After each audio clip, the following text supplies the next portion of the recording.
ನಮಸ್ಕಾರ. ಇವತ್ತು ಬಿಜೆಪಿ ನಿರಂತರವಾಗಿ ಪ್ರಶ್ನೆ ಮಾಡ್ತಾ ಇದೆ, ಬೇಲಿನೇ ಎದ್ದು ಹೊಲ ಮೇದ್ರೆ ಹೇಗೆ ಅಂತ. ವಾಲ್ಮೀಕಿ ನಿಗಮದ ಹಗರಣ ಆಯಿತು. ಸಚಿವರಾಗಿದ್ದಂಥ ನಾಗೇಂದ್ರ ಅವರು ತಮ್ಮ ಸ್ಥಾನಕ್ಕೆ ರಾಜೀನಾಮೆಯನ್ನು ಕೊಟ್ಟಿದ್ದಾರೆ. ಈಗ ಮೂಡಾ ಪ್ರಕರಣ, ಮೂಡಾದಲ್ಲಿ ಆಗಿರುವಂತಹ ಅಕ್ರಮಕ್ಕೆ ಪ್ರಶ್ನೆ ಕೇಳಿದ್ರೆ ಸರಿಯಾದಂತಹ ಉತ್ತರ ಕೂಡ ಕೊಡುತ್ತಿಲ್ಲ.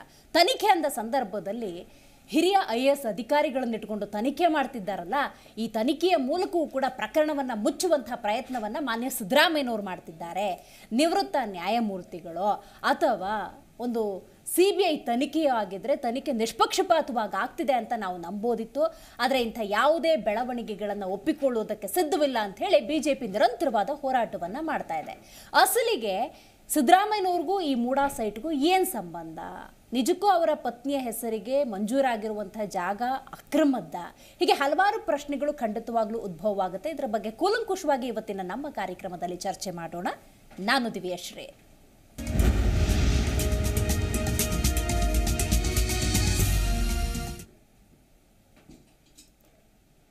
ಹಗರಣ CM ಸಿದ್ದರಾಮಯ್ಯನವರು ಬುಡಕ್ಕೆ ಬಂದ್ಬಿಟ್ಟಿದೆ. ಇಷ್ಟು ದಿವಸಗಳ ಕಾಲ ಪರಿಸ್ಥಿತಿ ಬೇರೆ ಇತ್ತು. ಯಾವುದೋ ಒಂದು ಹಗರಣ ಅಥವಾ ಯಾವುದೋ ಒಂದು ಸಮಸ್ಯೆಯನ್ನು ಬಿಜೆಪಿಯವರು ಧ್ವನಿ ಎತ್ತಿ ಅದಕ್ಕೆ ಪ್ರತಿಭಟನೆಯ ಮೂಲಕವೋ ಮಗದೊಂದು ಮಾರಿಯದ ಮೂಲಕವೋ ಪರಿಹಾರವನ್ನು ಕಂಡುಕೊಳ್ಳುವಂಥ ಪ್ರಯತ್ನ ಇತ್ತು. ಅದರಲ್ಲಿ ವಾಲ್ಮೀಕಿ ಹಗರಣ ನಾವು ತಗೊಂಡ್ರೂ ಕೂಡ ಅಲ್ಲಿ ಸಚಿವರ ತಲೆದಂಡವೇ ಆಗಿದೆ, ಮತ್ತೊಂದು ಕಡೆ ತನಿಖೆ ಆಗ್ತಾ ಇದೆ. ಬಟ್ ಇದು ವಿಷಯ ಹಂಗಲ್ಲ. ಯಾಕಿದು ಗಂಭೀರ ಸ್ವರೂಪ, ಯಾಕಿದು ಇವತ್ತು ಚರ್ಚಾ ವಿಷಯ ಆಗಿದೆ ಅಂದರೆ, ಇದು ಮಾನ್ಯ ಘನತೆವೆತ್ತ ಮುಖ್ಯಮಂತ್ರಿಗಳಿಗೆ ಸಿದ್ದರಾಮಯ್ಯನವರಿಗೆ ಸಂಬಂಧಪಟ್ಟಂತಹ ವಿಚಾರ ಆಗಿದೆ. ಹಾಗಾಗಿ ಪ್ರತಿಪಕ್ಷ ಬಿಜೆಪಿ ಕೇಳ್ತಿರೋದೊಂದೇ, ನೈತಿಕ ಹೊಣೆ ಅನ್ನೋದಿರುತ್ತೆ. ಆರೋಪ ಬಂದರೂ ಕೂಡ ಸ್ಥಾನದಲ್ಲಿ ಅದು ಹ್ಯಾಕ್ ಕೂತ್ಕೊಂಡಿದ್ದೀರಾ, ನೀವು ಕೊಡುವಂತಹ ಉತ್ತರ ಸಮಂಜಸವಾಗಿಲ್ಲ ಅಂತ ಹೇಳ್ತಾ ಇದೆ. ರೈಟ್, CM ಸಿದ್ದರಾಮಯ್ಯ ಬುಡಕ್ಕೆ ಬಂದುಬಿಟ್ಟಿದೆ ಮೂಡಾ ಕೆಸರು. ಪತ್ನಿ ಪಾರ್ವತಿಗೆ ಅಕ್ರಮ ಸೈಟ್ ಹಂಚಿಕೆಯ ಆರೋಪವನ್ನ ಮಾನ್ಯ ಸಿದ್ದರಾಮಯ್ಯನವರು ಎದುರಿಸುತ್ತಿದ್ದಾರೆ. ಇಬ್ಬರು ಅಧಿಕಾರಿಗಳ ತಲೆದಂಡದ ಬಳಿಕವೂ ಬಿಜೆಪಿ ಗರಂ ಆಗಿದ್ರು. ಯಾಕೆ?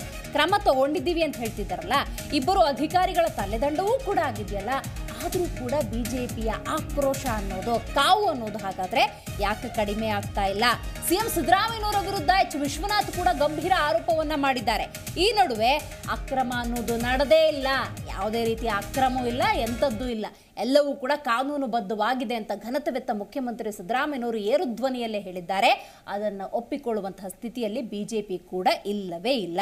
ರೈಟ್, ಹಾಗಾದ್ರೆ ಏನಿದು ಮೂಡಾ ಪ್ರಕರಣ? ಇದಕ್ಕೂ ಸಿದ್ದರಾಮಯ್ಯನವ್ರಿಗೂ ಏನು ಸಂಬಂಧ? ಈ ಬಗ್ಗೆ ಸಹಜವಾಗಿ ಒಂದಷ್ಟು ಪ್ರಶ್ನೆಗಳು ಖಂಡಿತವಾಗ್ಲೂ ಇದ್ದೇ ಇರುತ್ತೆ. ಇದಕ್ಕೆ ಸಂಬಂಧಪಟ್ಟಂತೆ ಹಲವು ನಾಯಕರು ಮಾತನಾಡಿದ್ದಾರೆ. ಬನ್ನಿ ಏನು ಹೇಳಿದ್ದಾರೆ ಕೇಳೋಣ. ಇವತ್ತು ವಾಲ್ಮೀಕಿ ಅಭಿವೃದ್ಧಿ ನಿಗಮದ ಭ್ರಷ್ಟಾಚಾರ ಮುಖ್ಯಮಂತ್ರಿಗಳ ಬುಡಕ್ಕೆ ಬರ್ತದೆ, ಮುಖ್ಯಮಂತ್ರಿಗಳು ರಾಜೀನಾಮೆ ಕೊಡಬೇಕಾಗ್ತದೆ.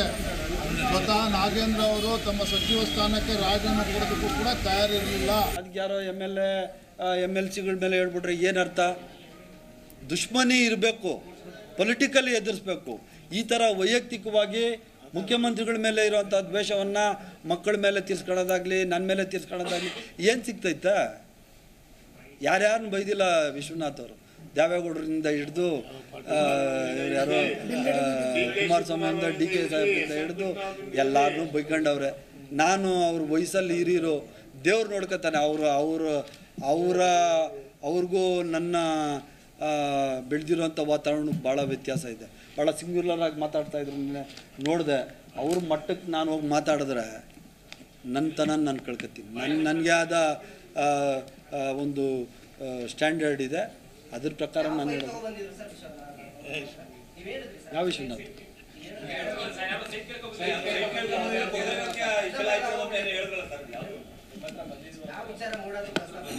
4 ವಾರ ಆಗಲಿ, ಆಲ್ 4 ವೀಕ್ಸ್. ಇಲ್ಲಪ್ಪ, ಯಾವುದು ಅಕ್ರಮವಾಗಿ ಯಾವುದೂ ಇಲ್ಲ ರೀ. ನಾನು ಸುಮ್ಮನೆ ನಾನು ಹೇಳೋಕ್ಕೆ ನಾನು ಇಷ್ಟಪಡೋಲ್ಲ, ಸುಳ್ಳು ನಾನು ಹೇಳೋಕ್ಕೆ ಇಷ್ಟಪಡೋಲ್ಲ. ನೀವು ಹೇಳಿದ್ರಲ್ಲ CA ಸೈಟ್ಗಳು, ಭಾಳ ಜನ CA ಸೈಟ್ಗಳು ಕೇಳೋರು, ಹಲವಾರು ಜನ. ಅದನ್ನು ತಪ್ಪು ಅಂತನೂ ನಾವು CA ಸೈಟ್ಸ್ ಇರೋದೇ ಪಬ್ಲಿಕ್ಗೆ ಎಲ್ಪ್ ಮಾಡೋವಂಥ ಸ್ಕೂಲ್ಸು, ಹಾಸ್ಪಿಟಲ್ಸು, ಕಾಲೇಜಸ್ ಕೊಡೋಕ್ಕೆ ಇರೋವಂಥದ್ದು. ಅದನ್ನು ಸರಿಯಾದ ರೀತಿಯಲ್ಲಿ ಕಟ್ಕೊಬೇಕು. ಮೂಲ ಉದ್ದೇಶ ತಿರ್ಚಿ ಬೇರೆಯವ್ರು ಯಾರಾದರೂ ಮಾಡಿದರೆ ಅದು ಗುರುತರವಾದ ಕ್ರೈಮ್, ಇಟ್ಸ್ ಎ ಕ್ರೈಮ್. ಅದನ್ನು ವಾಪಸ್ ತಗೋತೀನಿ, ಕೂಡಲೇ ಆದೇಶ ಮಾಡ್ತೀನಿ. ಯಾರು ಇಲ್ಲ ನಾನು ಅದು ಹೇಳೇ ಇಲ್ಲ. ಸುಮ್ಮನೆ ಅದೆಲ್ಲ ಕಿರ್ಚೋ ಅಂತ ಕೆಲಸ ಮಾಡ್ತೀನಿ. ಯಾರು ಹೈಕಮಾಂಡ್ ನಿರ್ಧಾರ ಮಾಡ್ತಿದ್ರು. ಕೇಳಪ್ಪ, ಇಲ್ಲಿ ಇದು ಬಿಜೆಪಿಯವ್ರ ಕಾಲದಲ್ಲಿ ಆಗಿರ್ತದೆ, ಕೊಟ್ಟಿರ್ತಕ್ಕಂಥ. ಫಸ್ಟ್ ನೀವು ತಿಳ್ಕೊಳ್ಳಿ, ಬಿಜೆಪಿಯವರು ಅಧಿಕಾರದಲ್ಲಿರುವಾಗ ನಮಗೆ ಸೈಟನ್ನು ಕೊಟ್ಟಿರ್ತಕ್ಕಂಥದ್ದು. ನಾವು ಕೇಳೋದು, ನೋಡಪ್ಪ ನನ್ನ ಹೆಂಡತಿ ಜಮೀನು ಅದು 3 ಎಕರೆ 16 ಗುಂಟೆ ಈ ರಿಂಗ್ ರೋಡ್ ಪಕ್ಕದಲ್ಲಿ ಇದೆ. ಈ ಕಡೆ ಕೆಸರೆ ಇದೆಯಲ್ಲ, ಆ ಕೆಸರಿನಲ್ಲಿದೆ. ಅದನ್ನು ನನ್ನ ಬಾಂಬೈದ ತಗೊಂಡಿದ್ದ, ನನ್ನ ಬಾಂಬೈದ ನನ್ನ ಹೆಂಡತಿಗೆ ಕೊಟ್ಟ ದಾನವಾಗಿ. ನಾನು ಅಧಿಕಾರದಲ್ಲಿದ್ದಾಗ ತಗೊಳಕ್ ಹೋಗಿಲ್ಲ. 50-50 ಕೊಡಬೇಕು ಅಂತ ಮಾಡಿದವ್ರು ಯಾರು? ಬಿಜೆಪಿ. ನಮ್ಮ ಜಮೀನನ್ನ 3 ಎಕರೆ 16 ಗುಂಟೆ ಜಮೀನನ್ನ ಅಕ್ವೈರ್ ಮಾಡ್ಕೊಂಡಿರ್ಲಿಲ್ಲ. ಮೂಡಾದವರು ಸೈಟ್ ಮಾಡಿ ಹಂಚ್ಬಿಟ್ರು. Do you follow? It is not that our land has been acquired. My wife's property has been acquired. ಹಂಚ್ಬಿಟ್ರು. ಆಗ ಹಂಚ್ಬಿಟ್ಟ ಮೇಲೆ ನಮಗೆ ಕೊಡಬೇಕಲ್ಲ, ಲೀಗಲ್ ಆಗಿ ಕೊಡಬೇಕಾ ಬೇಡ? ಕಾನೂನು ಪ್ರಕಾರ ಮೂಡದಲ್ಲಿ ನಮಗೆ 50-50 ಕೊಡೋಕ್ಕೆ ಅಂತ ಅವ್ರು ಒಪ್ಕೊಂಡ್ರು. ಆಯ್ತು, ಕೊಡಿಯಪ್ಪ, ಅಷ್ಟೇ ಕೊಡಿ ಅಂತ ಅಂದ್ರು. ನಿಮ್ಗೇನು ನಿಯಮಾವಳಿಗಳಿದಾವೆ, ಸರ್ಕಾರದ ಏನು ಆದೇಶ ಇದೆ ಅದ್ರ ಪ್ರಕಾರ ಕೊಡಿ ಅಂತ ಬಿಜೆಪಿಯವರು ಅಧಿಕಾರದಲ್ಲಿರುವಾಗ ಕೇಳ್ಕೊಂಡಿದ್ದವು. ಆಗ ಅವರು ನಮಗೆ ಬೇರೆ ಬೇರೆ ಸೈಟ್ಗಳನ್ನು, ಬೇರೆ ಜಾಗದಲ್ಲಿ ಸಮಾನಾಂತರ ಸೈಟ್ಗಳನ್ನು ಕೊಟ್ಟಿದ್ದಾರೆ. What is wrong in that? ನಿಮ್ಗೆ ಸರಿಯಾಗಿ ಗೊತ್ತಾ? ಓಲಿ, ಯಾರು ಪ್ರಶ್ನೆ ಕೇಳಿದವ್ರು ಯಾರು? ನೀನು ಗೊತ್ತಾ ಸರಿಯಾಗಿ? ನಿಂಗೆ ಅಲ್ಲ, ಆರೋಪ ನಿನಗೆ ಗೊತ್ತಾ? ಓಲಿ, ನೀ ವೆರಿಫೈ ಮಾಡದ? ಅವ್ನು ಹೇಳೋದಲ್ಲ, ನನ್ನ ಕ್ಲಾರಿಫಿಕೇಶನ್. ನೀನು ಇನ್ವೆಸ್ಟಿಗೇಷನ್ ಮಾಡದ?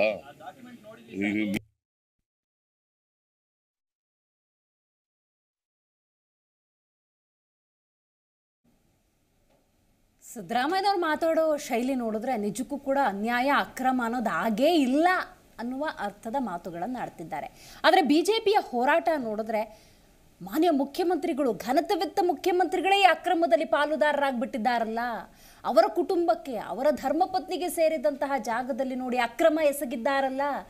ಮಾನ್ಯ ಮುಖ್ಯಮಂತ್ರಿಗಳೇ ಹಿಂಗಾಗ್ಬಿಟ್ರೆ ಬೇರೆಯವರ ಪಾಡೇನು? ಜನಸಾಮಾನ್ಯರು ಬದುಕೋ ಹಾಗಿಲ್ವ? ಹೀಗೆ ಹಲವಾರು ಪ್ರಶ್ನೆಗಳು ಸಹಜವಾಗಿ ಉದ್ಭವ ಆಗುತ್ತೆ. ಸಹಜವಾಗಿ ನಿಮ್ಮೆಲ್ರಿಗೂ ಕೂಡ ಈ ಪ್ರಕರಣ ಗೊತ್ತೇ ಇದೆ, ಏನಿದು ಮೂಡ ಹಗರಣ ಅಂತ ಹೇಳಿ. ಬಟ್ ಈ ಬಗ್ಗೆ ಮಾತಾಡಲಿಕ್ಕೆ ಮೊದಲನೇದಾಗಿ YEP ರಾಷ್ಟ್ರೀಯ ಅಧ್ಯಕ್ಷರಾಗಿರುವಂತಹ ಶಾಬಾಸ್ ಖಾನ್ ಅವರಿದ್ದಾರೆ. ಸ್ವಾಗತ ನಿಮಗೆ.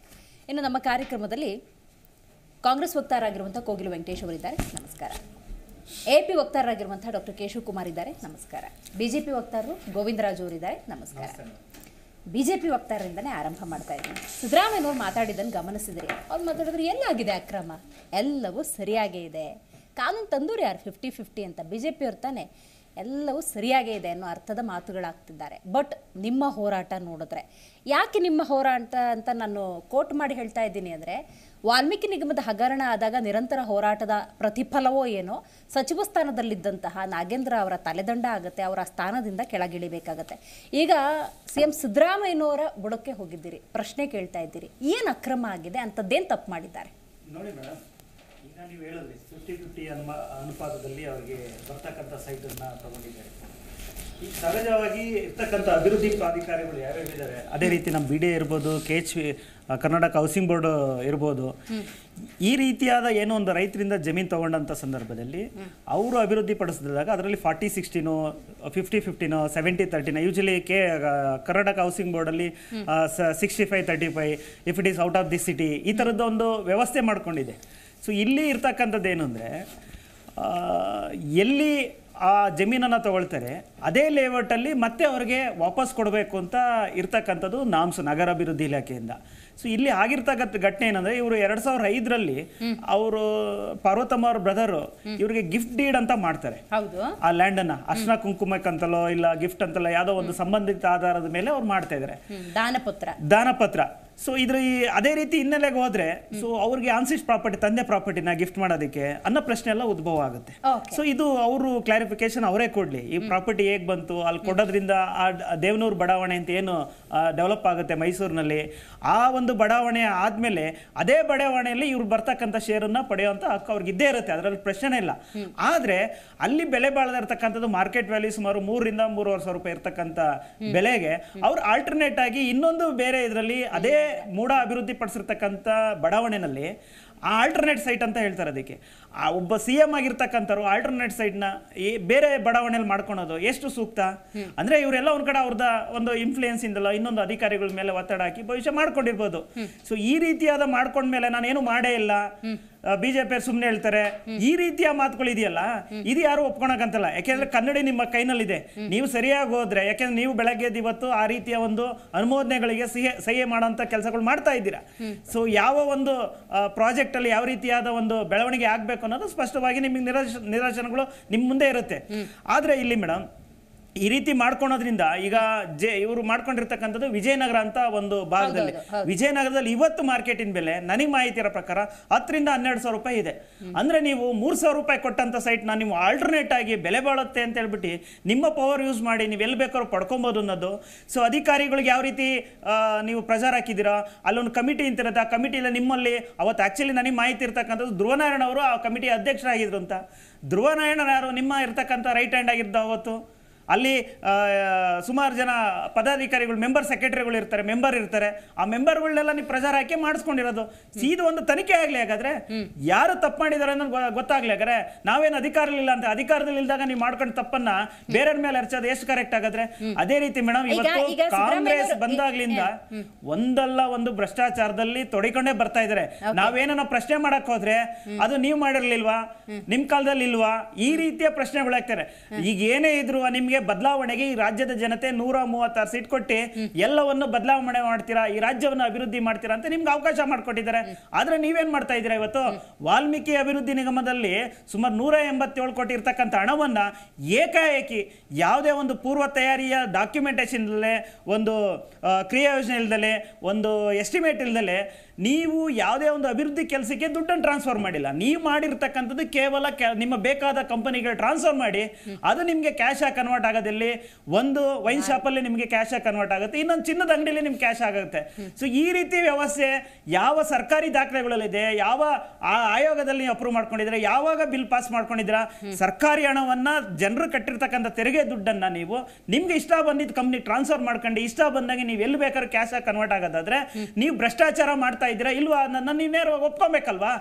ನೀವು ಒಪ್ಕೊಳ್ಳಿಲ್ಲ ಅಂತಂದ್ರೆ ನೀವು ಮಾಡ್ತಾ ಇರ್ತಕ್ಕಂಥದ್ದು ಭ್ರಷ್ಟಾಚಾರದಲ್ಲಿ ನಿಮ್ಮ ಹಣವನ್ನ ನೀವು ನಿಮ್ಮ ಹೈಕಮಾಂಡ್ ಕಳಿಸ್ತಾ ಇದ್ದೀರಾ, ರಾಹುಲ್ ಗಾಂಧಿ, ಸೋನಿಯಾ ಗಾಂಧಿ ಕಳಿಸ್ತಾ ಇದ್ದೀರಾ, ಇಲ್ಲ ನೀವು ಆ ರಾಜ್ಯದ ಚುನಾವಣೆ ವೆಚ್ಚಕ್ಕೆ ಕಳಿಸಿದ್ರ? ಅದು ನೀವು ಸ್ಪಷ್ಟಪಡಿಸಿ. ಯಾಕೆಂದ್ರೆ ನೀವು ಆರ್ಥಿಕ ಸಚಿವರಾಗಿ ಒಂದು ಆರ್ಥಿಕತೆ ಮೇಲೆ ನಿಮ್ಗೆ ಎಲ್ಲ ಒಂದು ಕಂಟ್ರೋಲ್ ಇರುತ್ತೆ. ಇದನ್ನೆಲ್ಲ ಬಾಯಿ ಬಿಡಕ್ಕೆಲ್ಲ ಆಗುತ್ತೆ ಈ ತರ. ಈಗ ನೋಡಿ ಮೇಡಮ್, ಕಾಂಗ್ರೆಸ್ನವ್ರಿಗೆ ಇವತ್ತೇನಾಗಿದೆ ಅಂದ್ರೆ ನಾವೇನೇನು ಹೇಳಕೊಳ್ರೆ ನೀವು ಮಾಡಿಲ್ವಾ ಅಂತಾರೆ. ನಾವು ಮಾಡಿದ್ದೆ ಏನೋ ಇದು ಅನ್ನೋದಕ್ಕಿಂತ ನೀವು ಬಂದಾದ್ಮೇಲೆ ನೀವೇನ್ ಮಾಡ್ತಾ ಇದ್ದೀರಾ? ಒಳ್ಳೆ ಒಳ್ಳೆ ಆಡಳಿತ ಕೊಡ್ಲಿಬೇಕು ಜನರಿಗೆ ಇರ್ತಕ್ಕಂಥದ್ದು. ಆದ್ರೆ ಜನರ ದುಡ್ಡನ್ನ ನೀವು ಎಲ್ಲಿ ಬೇಕಾದ್ರೂ ಕಳಿಸ್ಬೋದು, ಎಲ್ಲಿ ಬೇಕಾದ್ರೂ ತುಂಬಿಸ್ಬೋದು, ನಿಮ್ ಹೈಕಮಾಂಡ್ ಜಾಬ್ ತುಂಬಿಸ್ಬೇಕು ಅನ್ನೋದಾದ್ರೆ ನೀವು ಯಾವ ನೈತಿಕತೆಯಿಂದ ಇವತ್ತು ಆಡಳಿತದಲ್ಲಿ ಇದ್ದೀರಾ? ಕೇಶವ್ ಅವರೇ, ಸಿದ್ದರಾಮಯ್ಯನವರು ಅಂದ್ರೆ ಕ್ಲೀನ್ ಇಮೇಜ್, ಕ್ಲೀನ್ ಹ್ಯಾಂಡ್, ಈ ತರದ ನಡುವೆ ಈ ಮೂಡ ಅವರ ಧರ್ಮಪತ್ನಿ ಹೆಸರಲ್ಲಾಗಿರುವಂತಹ ಸೈಟ್ ಹಂಚಿಕೆ ಅನ್ನೋದು ಅವರ ಈ ರಾಜಕೀಯ ಸುದೀರ್ಘ ರಾಜಕೀಯ ಜೀವನಕ್ಕೆ ಒಂದು ಕಪ್ಪು ಚುಕ್ಕೆ ಅಂತ ಹೇಳೋದಕ್ಕೆ ಸಾಧ್ಯವಾ? ಹೌದು, ಇದು ಆ್ಯಕ್ಚುಲಿ ನೋಡಿರ್ತೀವಿ. ಇವತ್ತು ಸಿದ್ದರಾಮಯ್ಯ ಅವ್ರ ಸ್ಟೇಟ್ಮೆಂಟ್ ನೋಡ್ತಾ ಇದ್ದೀವಿ ನಾವು. ಅವ್ರು ಇಲ್ಲಿ ಏನೂ ಆಗೇ ಇಲ್ಲ ಅಂತ ನಿರಾಳವಾಗಿ ಹೇಳ್ತಾ ಇದ್ದಾರೆ. ಅವರು ಸ್ಪಷ್ಟವಾಗಿ ಹೇಳ್ತಾ ಇದ್ದಾರೆ, ನಮಗೆ ಹೌದು ಇಲ್ಲಿ ಜಮೀನು ಹೋಗಿತ್ತು, ಅಲ್ಲಿ ಆಲ್ಟರ್ನೇಟ್ ಸೈಟ್ ಸಿಕ್ಕಿದೆ ಅಂತ. ಆದರೆ ಒಂದು ವಿಷಯ ಇವರು ಹೇಳ್ದಾಗೆ ಅಲ್ಲಿನ ಬೆಲೆ ಏನು, ಇಲ್ಲಿನ ಬೆಲೆ ಏನು? ಇಲ್ಲಿ ಹೆಚ್ಚು ಬೆಲೆ ಇರೋದು ಈಗ ಹೆಂಗಂದ್ರೆ ಬೆಂಗಳೂರಲ್ಲಿ ಇದೀವಿ ನಾವು, ಎಲ್ಲಿ ನಾಡಪ್ರಭು ಕೆಂಪೇಗೌಡ ಲೇಔಟ್ ಬಿಡದಿಯಲ್ಲಿ ಮಾಡ್ತಿದ್ದಾರೆ. ಅಲ್ಲಿರೋರಿಗೆ ಇಲ್ಲಿ ಡಾಲರ್ಸ್ ಕಾಲೋನಿಯಲ್ಲಿ HSR ಲೇಔಟಲ್ಲಿ ಕೊಟ್ಟರೆ ಹೆಂಗಿರುತ್ತೆ ಸೈಟು? ಇಲ್ಲಿನ ಬೆಲೆ ಏನಿದೆ, ಅಲ್ಲಿನ ಬೆಲೆ ಏನಿದೆ, ಅದ್ರ ಡಿಫ್ರೆನ್ಸ್ CM ಆಗಿರೋರು ಇವ್ರಿಗೆ ಗೊತ್ತಿಲ್ವಾ? ಜಾಣತನ ಇದರಿಂದ ಅದನ್ನು ಮರೆಮಾಚ್ತಾ ಇದ್ದಾರೆ. ಮತ್ತೆ ಇನ್ನೊಂದಂದ್ರೆ ಈ ಒಂದು ಸ್ಕ್ಯಾಮ್ ಏನೋ ಇವತ್ತೇನು ಹೇಳ್ತಿದ್ದಾರೆ BJP ಕಾಲದಲ್ಲಿ ನಡೆದಿದ್ದು ಅಂತ. ಈ ಒಂದು ಮುಡಾ ಸ್ಕ್ಯಾಮ್ ಒಂದು ಏನು ಹೇಳ್ತಿದೆಯಲ್ಲ, ಇದು ಸ್ಪಷ್ಟವಾಗಿ ತೋರಿಸುತ್ತೆ ಈ BJP ಕಾಂಗ್ರೆಸ್ ಅನ್ನೋದು ವಿಧಾನಸಭೆಯಲ್ಲಿ ವಿರೋಧ ಪಕ್ಷ ಆಡಳಿತ ಪಕ್ಷಗಳಷ್ಟೇ, ಹೊರಗಡೆ ಇವ್ರ ಬಿಸ್ನೆಸ್ ಪಾರ್ಟ್ನರ್ಸ್ ಇನ್ ಕರಪ್ಷನ್ ಅಂತ. ಏನಂತಂದ್ರೆ ಬಿಜೆಪಿ ಕಾಲದಲ್ಲಿ ಆಗ್ತಿದೆ ಅಂತ ಹೇಳ್ತಿದ್ರಲ್ಲ, ಇದು ಇವತ್ತು ಹೊಸದಾಗಿ ಬಂದಿರೋ ಅಲ್ಲ, ಹೊಸದಾಗಿ ಬಂದಿರೋ ರೂಲ್ಸ್ ಅಲ್ಲ, ಇವತ್ತು ಹುಟ್ಟಿರೋ ಕರಪ್ಷನ್ ಅಲ್ಲ, ಇವತ್ತಿಂದು ಅಲ್ಲ, ಈ ಹಿಂದೆನೆ ಬಂದಿದ್ದು. ಇದು 3-4 ವರ್ಷದಿಂದ ಬಿಜೆಪಿ ಕಾಲದಲ್ಲಿ ಇದ್ದಾಗಲೇ ಡೆಪ್ಟಿ ಕಮಿಷನರ್ ಆಗಿದ್ದವರು ಆವತ್ತಿನ ದಿವಸ ಹೇಳಿದ್ರು ಇದರಲ್ಲಿ ಏನು ಇರ್ರೆಗ್ಯುಲಾರಿಟೀಸ್ ಇದೆ ಅಂತ ಹೇಳ್ಬಿಟ್ಟು ಅವರೇ ಕಂಡಿಡ್ತಿದ್ರು. ನೀವು ಹೇಳೋ ಕಾಂಟೆಕ್ಸ್ಟ್ಗೆ ನಾನು ಹೋಗೋದಾದ್ರೆ, ಸದನದಲ್ಲಷ್ಟೇ ಆಡಳಿತ ವಿರೋಧ ಪಕ್ಷ ಅಂತ ಇವ್ರು ಹೋರಾಟ ಮಾಡ್ತಾರೆ, ಸದನದ ಹೊರಗೆ ಇವರೆಲ್ಲ ಬಿಸ್ನೆಸ್ ಪಾರ್ಟ್ನರ್ಸ್ ಅನ್ನೋದಾದ್ರೆ ಸಚಿವ ನಾಗೇಂದ್ರ ಅವ್ರನ್ನ ಯಾಕೆ ಕೆಳಗಿಳಿಸಬೇಕಾಗಿತ್ತು? ಆ ಹಣೆ ಬರ ಏನಿದೆ? ಬಹುಶಃ ಅಲ್ಲಿ ಬಿಜೆಪಿನವರು ಪಾಲ್ ಕೊಟ್ಟಿಲ್ಲ ಅಂತ ಕಾಣುತ್ತೆ. ಅವರು ಅಲ್ಲಿ ಏನಾದ್ರು ಪಾಲ್ ಕೊಟ್ಟಿದ್ರೆ ಅವರು ಸುಮ್ಮನೆ ಆಗಿರೋರು. ಆಯ್ತಾ? ಸೊ ಆಯ್ತಾ. ಮತ್ತೆ ಇಲ್ಲಿ ಇನ್ನೊಂದೇನಂತಂದ್ರೆ, ಇವಾಗ ನಾವೇನು ಅಧಿಕಾರದಲ್ಲಿ ಇರಲಿಲ್ಲ, ಅವರ ಅಧಿಕಾರ ನೋಡಿ. ಆವತ್ತಿನ ದಿವಸ ಇವರು ಬಿಜೆಪಿ ಅಧಿಕಾರದಲ್ಲಿದ್ರು, ಸಿದ್ದರಾಮಯ್ಯನವರೇನು ಅವತ್ತಿನ ದಿವಸ ವಿರೋಧ ಪಕ್ಷದ ನಾಯಕರಾಗಿದ್ರು, ಅವರು MLA ಆಗಿದ್ರು. ಮೈಸೂರು ಭಾಗದಲ್ಲಿ ಅವ್ರದೇ ಆದ ಒಂದು ಪ್ರಭಾವ ಹಿಡಿತಾ ಇತ್ತು. ಮತ್ತೆ ಆ ಮೂಡ ಅಲ್ಲಿ ಮೆಂಬರ್ಸ್ ಇರ್ತಾರೆ.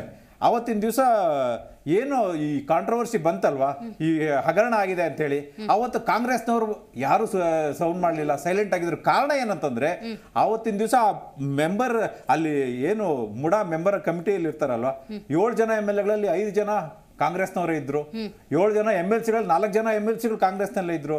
ಆವತ್ತಿನ ದಿವಸ ಚೇರ್ಮನ್ ಆಗಿದ್ದವರು, ಈ ಕಾಂಟ್ರವರ್ಸಿ ಬಂದ ಈ ಎಲ್ಲ ಹಗರಣ ಆದಾಗ ಚೇರ್ಮನ್ ಆಗಿದ್ದವರು ಎಲ್ಲಿದ್ದಾರೆ? ಕಾಂಗ್ರೆಸ್ ಅಲ್ಲಿದ್ದಾರೆ ಇವತ್ತಿನ ದಿವಸ. ಇದನ್ನೆಲ್ಲ ಹೆಂಗ್ ಸಮರ್ಥನೆ ಮಾಡ್ಕೋತಾರೆ ಇವರು? ಇದು ಏನಂತಂದ್ರೆ, ಇವತ್ತಿನ ದಿವಸ ಅವ್ರು ಅಷ್ಟು ನಿರಾಳವಾಗಿದ್ದಾರೆ. ಏನು ಆಗೇ ಇಲ್ಲ ಅಂದ್ರೆ ತನಿಖೆ ಯಾಕೆ ಮಾಡಿದ್ರು? ತನಿಖೆಗೆ ಯಾಕೆ ಆದೇಶ ಮಾಡಿದ್ರು? ಕಮಿಷನರ್ ಯಾಕೆ ಬೇರೆಯವ್ರ ಬದಲಾವಣೆ ಮಾಡಿದ್ರು? ಏನು ಆಗಿಲ್ಲ, ತನಿಖೆನೆ ಮಾಡಲ್ಲ ನಾವು ಅಂತ ಹೇಳ್ಬೇಕಲ್ವಾ? ತನಿಖೆ ಯಾಕೆ ಮಾಡ್ತೇವೆ? ಇವ್ರೇನಾದ್ರು ಬಿಜೆಪಿನವ್ರು ಇದ್ದಾಗಲೇ ನಮ್ಮನ್ನೇನು ಮಾಡಕ್ಕಾಗ್ಲಿಲ್ಲ. ಇನ್ನು ನಮ್ದೇ ಸರ್ಕಾರ, ನಮ್ದೇ ನಾವು ಆರಾಮಾಗಿ ಬರ್ತೀವಿ, ಅದಕ್ಕೋಸ್ಕರ ಒಂದು ತನಿಖೆ ಆಗ್ಲಿ. ಅವ್ರು ಕೇಳ್ತಾ ಇದ್ದಾರೆ, ನಾವು ತನಿಖೆ ಮಾಡ್ತೀವಿ. ಈ ತನಿಖೆಯಿಂದ ಏನೂ ಆಗಲ್ಲ. ಇವರು ತಪ್ಪಿಸ್ಕೊಳ್ಳಿಕ್ಕೆ ಬೇಕಾದಷ್ಟು ದಾರಿಗಳಿದಾವೆ. ಇವ್ರು ಮಾಡೋ ರೂಲ್ಸ್ಗಳಲ್ಲೂ ಎಷ್ಟು ಅಡ್ಡದಾರಿಗಳು ಹಿಡಿಯೋದು ಬಹಳ ಸುಲಭವಾಗಿ ಗೊತ್ತಿದೆ ಇವರು. ರೈಟ್. ಆದ್ರೆ ಶಾಬಾಜ್ ಅವರೇ, ಆದ್ರೆ ಬಿಜೆಪಿಯವರು ಈ ಸಣ್ಣ ಸಮಸ್ಯೆಯನ್ನು ಕೂಡ ಸಮಸ್ಯೆ ಆಗಿಬಿಡೋದಕ್ಕೆ ಬಿಡ್ತಾ ಇಲ್ಲ. ಸಣ್ಣ ಸಮಸ್ಯೆ ತರ ಇದನ್ನ ಬಹಳ ಜೋರಾಗಿ ಪ್ರತಿಭಟಿಸ್ತಾ ಇದ್ದಾರೆ. ಇವತ್ತಂತೂ ಹಲವು ಬಿಜೆಪಿ ನಾಯಕರನ್ನ ವಶಕ್ಕೆ ಪಡ್ಕೊಳ್ಳಾಯ್ತು. ಈ ಮಟ್ಟಿಗಿನ ಹೋರಾಟ, ಯಾಕಂದ್ರೆ ವಾಲ್ಮೀಕಿ ಹಗರಣದಲ್ಲಿ ಅವರ ಎಫರ್ಟಿಗೆ ಒಂದು ಫಲ ಅನ್ನೋದು ಸಿಕ್ಕಿದೆ. ಹಾಗಾಗಿ ಇವತ್ತು ಮಾನ್ಯ ಮುಖ್ಯಮಂತ್ರಿಗಳೇ ಈ ಒಂದು ಅಕ್ರಮದಲ್ಲಿ ಪಾಲುದಾರರು ಅನ್ನೋದಾದ್ರೆ ಬಿಜೆಪಿ ಇದನ್ನು ಸುಮ್ಮನೆ ಬಿಡುತ್ತೆ ಅಂತ ಅನ್ಸೋದಿಲ್ಲ. ಒಂದು ಮಾತು ಹೇಳಕ್ ಇಷ್ಟಪಡ್ತೀನಿ. ಬಿಜೆಪಿ, ಕಾಂಗ್ರೆಸ್, ಆಮ್ ಆದ್ಮಿ ಪಾರ್ಟಿ ಈ 3 ಹಗರಣಗಳಲ್ಲಿ ಕಾಣಿಸ್ಕೊಂಡಿರುವಂತದ್ದೇ. ಇಲ್ಲಿ ವಿಷಯ ಬಂದು ಮುಖ್ಯಮಂತ್ರಿದು ಹಗರಣ ಆಗಿದೆ, ಮುಖ್ಯಮಂತ್ರಿ ಮನೆಯಲ್ಲಿ ಜಾಗಕ್ಕೆ ಹಗರಣ ಆಗಿದೆ. ಇದು ಮೇನ್ ಇಮಿಡಿಯೇಟ್ಲಿ ಬಂದಿರುವಂತ ಇದು ಸಮಸ್ಯೆ ಅಲ್ಲ. ಜನಗಳ ಜಾಗಗಳನ್ನು ಹೊಡೆದಿ ದುಡ್ಡು ಮಾಡಿ ಹಗರಣವಾಗಿ ದೋಚೋದು ಇವರು ಕರ್ತವ್ಯ ಆಗಿದೆ ಪೊಲಿಟಿಷಿಯನ್ಗಳದ್ದು. ಈಗ ಸಿದ್ದರಾಮಯ್ಯನವರೇ ನನ್ನ ಬಾಂಬೆದವ್ರೆ ಅದಕ್ಕೆ ಮಾಡಿದ್ರು, ಆಮೇಲೆ ಅವ್ರ ಮೇಲಿಂದ ಅವ್ರಿಗೆ ಬಂತು, ಇದೆಲ್ಲ ಮಾಡಿದಾರಲ್ಲ. ಮೈಸೂರು ಅರ್ಬನ್ ಡೆವಲಪ್ಮೆಂಟ್ ಅಲ್ಲ, ಅದಕ್ಕೆ ಹೆಸರು ತೆಗೆದ್ಬಿಟ್ಟು ಮೈಸೂರು ಹಗರಣ ಡೆವಲಪ್ಮೆಂಟ್ ಅಂತ ಇಡಬೇಕಾಗಿತ್ತೆ. ಯಾಕಂದ್ರೆ ಅಧಿಕಾರಿಗಳು ಇವ್ರ ಮಾತು ಕೇಳಬೇಕು. ಯಾಕಂದ್ರೆ ಯಾರು ಎಲ್ಲಿಂದ ಎಲ್ಲಿಗಾದ್ರೂ ಹೋಗಿ ನೀವು ಈ ನಮ್ಮ ನಾಡು ನುಡಿಕೆ ದೋಚಕ್ಕೋಸ್ಕರ ಸಿದ್ದರಾಮಯ್ಯ ಅವರಾಗ್ಲಿ, ಯಡಿಯೂರಪ್ಪನವರಾಗ್ಲಿ, ಬಸವರಾಜ ಬೊಮ್ಮಾಯಿನವರಾಗ್ಲಿ, ಆರ್ ಅಶೋಕ್ನವರಾಗ್ಲಿ, ಇವ್ರು ಬಿಜೆಪಿ, ಕಾಂಗ್ರೆಸ್, JDS ಎಲ್ಲರೂ ಸೇರಿ ದೋಚಿರುವಂತದ್ದೇ. ಇಲ್ಲಿ ಮಾತು ಜಾಗದ ರೇಟ್ ಜಾಸ್ತಿ ಆಗಿದೆ, ಅಲ್ಲಿ ಕಮ್ಮಿ ಆಗಿದೆ ಅನ್ನೋದು ಇಂಪಾರ್ಟೆಂಟ್ ಅಲ್ಲ, ಜನಗಳಿಗೆ ಮೋಸ ಆಗಿರುವಂತದ್ದು ಇದು. ಯಾಕಂದ್ರೆ ಸಾಮಾನ್ಯ ಜನಗಳ ಬಗ್ಗೆ ಯಾರು ಮಾತಾಡಲ್ಲ, ಇವ್ರಿಗೆ ಕಾಳಜಿನೂ ಇಲ್ಲ. ಇವ್ರಿಗೆ ಇದು ಜನಗಳಿಗೆ ಸ್ಪಂದಿಸೋಣ, ನಾವು ಅವ್ರ ಬಗ್ಗೆ ಮಾತಾಡೋಣ, ಅವ್ರ ವಿಚಾರ ಬಂದಾಗ ನಾವು ಅವ್ರಿಗೆ ಏನ್ ಸಮಸ್ಯೆ ಆಗಿದೆ ಅನ್ನೋದು ವಿಚಾರನ ಅನ್ನೋ ಜಾಗದಲ್ಲಿ ಈ ರಾಜ್ಯದ ದೊಡ್ಡ IAS ಆಫೀಸರ್ಗಳನ್ನ ತಕೊಂಡು ಇವರು ಹೆಂಗ್ ಬೇಕು ಹಂಗೆ ಆಡಳಿತವನ್ನು ನಡೆಸೋದು. ಬಿಜೆಪಿ ಇದ್ದಾಗ 40% ಹಗರಣನ ನಡೆಸಿ ಬಸವರಾಜ ಬೊಮ್ಮಾಯಿ ಅವರ ಪೋಸ್ಟರ್ ಗಳನ್ನ ರೋಡ್ ಪಾಂಪ್ಲೆಟ್ ಅನ್ಸಿದ್ದು, ಏನು ಪೇ CM ಅಂತ ಹೇಳ್ಬಿಟ್ಟು. ಈಗ ದೇ CM ಇವರು ಅಲ್ಲ, ಅವ್ರ ಪೇ CM ಆದ್ರೆ ಇವ್ರೇನ್ ದೇ CM ನಮ್ಗೆ ತಂದು ಕೊಡು ಅಂತ ಹೇಳಿ ಅಲ್ವಾ? ಇದೇ ಪರಿಸ್ಥಿತಿ ಇರ್ಬೇಕಾದ್ರೆ ರಾಜ್ಯ ಜನಗಳಿಗೋಸ್ಕರ ಯಾರು ಕೆಲಸ ಮಾಡೋರು? ಎಲ್ಲರೂ ಭ್ರಷ್ಟಾಚಾರದಲ್ಲಿ ಅಲ್ಲ.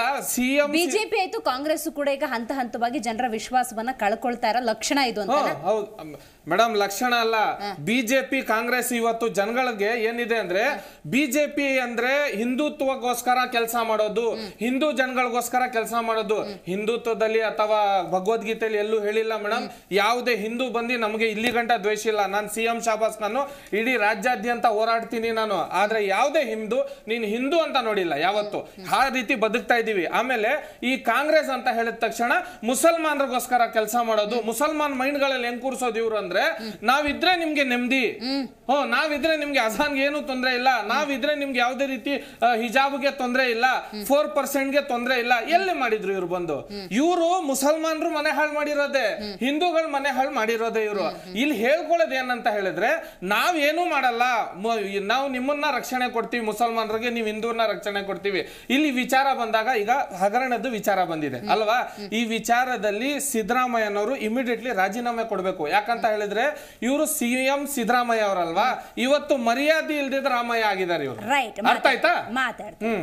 ಹಾಗಾದ್ರೆ ಈ ಒಂದು ಗಂಭೀರ ಆರೋಪಕ್ಕೆ ಕಾಂಗ್ರೆಸ್ ವಕ್ತಾರರು ಏನ್ ಹೇಳ್ತಾರೆ ಅನ್ನೋದು ಬಹಳ ಮುಖ್ಯ ಆಗುತ್ತೆ. ಸೊ ಅದ್ರ ಬಗ್ಗೆ ಕೂಡ ಚರ್ಚೆ ಮಾಡೋಣ, ಅವ್ರ ಜೊತೆ ರಿಯಾಕ್ಷನ್ ಅನ್ನ ತಗೊಳ್ಳೋಣ. ಮೂಡ ಮಿಸ್ಟ್ರಿ ಆಗ್ಬಿಟ್ಟಿದೆ. ಸಿದ್ದರಾಮಯ್ಯನವರು ಘನತೆವೆತ್ತ ಮುಖ್ಯಮಂತ್ರಿಗಳು, ಇವರ ವಿಚಾರದಲ್ಲೇ ಇವರ ಪತ್ನಿ ಪಾರ್ವತಿ ಇವರಿಗೆ ಸೈಟ್ ಹಂಚಿಕೆ ಆಗಿದೆಯಲ್ಲ, ಅಲ್ಲೇ ಆಗಿರುವಂತಹ ಅಕ್ರಮಕ್ಕೆ ಸಂಬಂಧಪಟ್ಟಂತೆ ಬಿಜೆಪಿ ಇವತ್ತು ದೊಡ್ಡ ಮಟ್ಟದ ಹೋರಾಟವನ್ನೇ ಮಾಡಿದೆ. ಕಾಂಗ್ರೆಸ್ ವಕ್ತಾರರಾಗಿರುವಂಥ ಕೋಗಿಲು ವೆಂಕಟೇಶ್ ಅವರು ನಮ್ಮ ಕಾರ್ಯಕ್ರಮದಲ್ಲಿ ಜಾಯ್ನ್ ಆಗಿದ್ದಾರೆ. ಸರ್ ನಮಸ್ಕಾರ. ನಿಮ್ಮ ರಿಯಾಕ್ಷನ್ ಏನು? ಗಂಭೀರ ಆರೋಪ ಆಗಿದೆ. ತನಿಖೆ ವಿಚಾರಕ್ಕೆ ಬರೋದಾದ್ರೆ IAS ಅಧಿಕಾರಿಗಳನ್ನು, ಹಿರಿಯ IAS ಅಧಿಕಾರಿಗಳನ್ನು ಇಟ್ಟುಕೊಂಡು ತನಿಖೆ ಮಾಡಿಸ್ತಾರೆ. ಒಂದು CBI ತನಿಖೆ ಮಾಡಲ್ಲ, ನಿಷ್ಪಕ್ಷಪಾತವಾದ ತನಿಖೆ ಆಗುತ್ತೆ ಅಂತ ಹೆಂಗೆ ನಾವು ನಿರೀಕ್ಷೆ ಮಾಡೋದು ಅನ್ನೋಂಥ ಪ್ರಶ್ನೆ ಕೂಡ ಇದೆ. ಮೇಡಮ್, ಫಸ್ಟು BJP ಅವರಿಗೆ ಇನ್ನು ತನಿಖೆನೇ ಸ್ಟಾರ್ಟ್ ಆಗಿಲ್ಲ. ಈಗ ತನಿಖೆ ಆಗಿದೆ.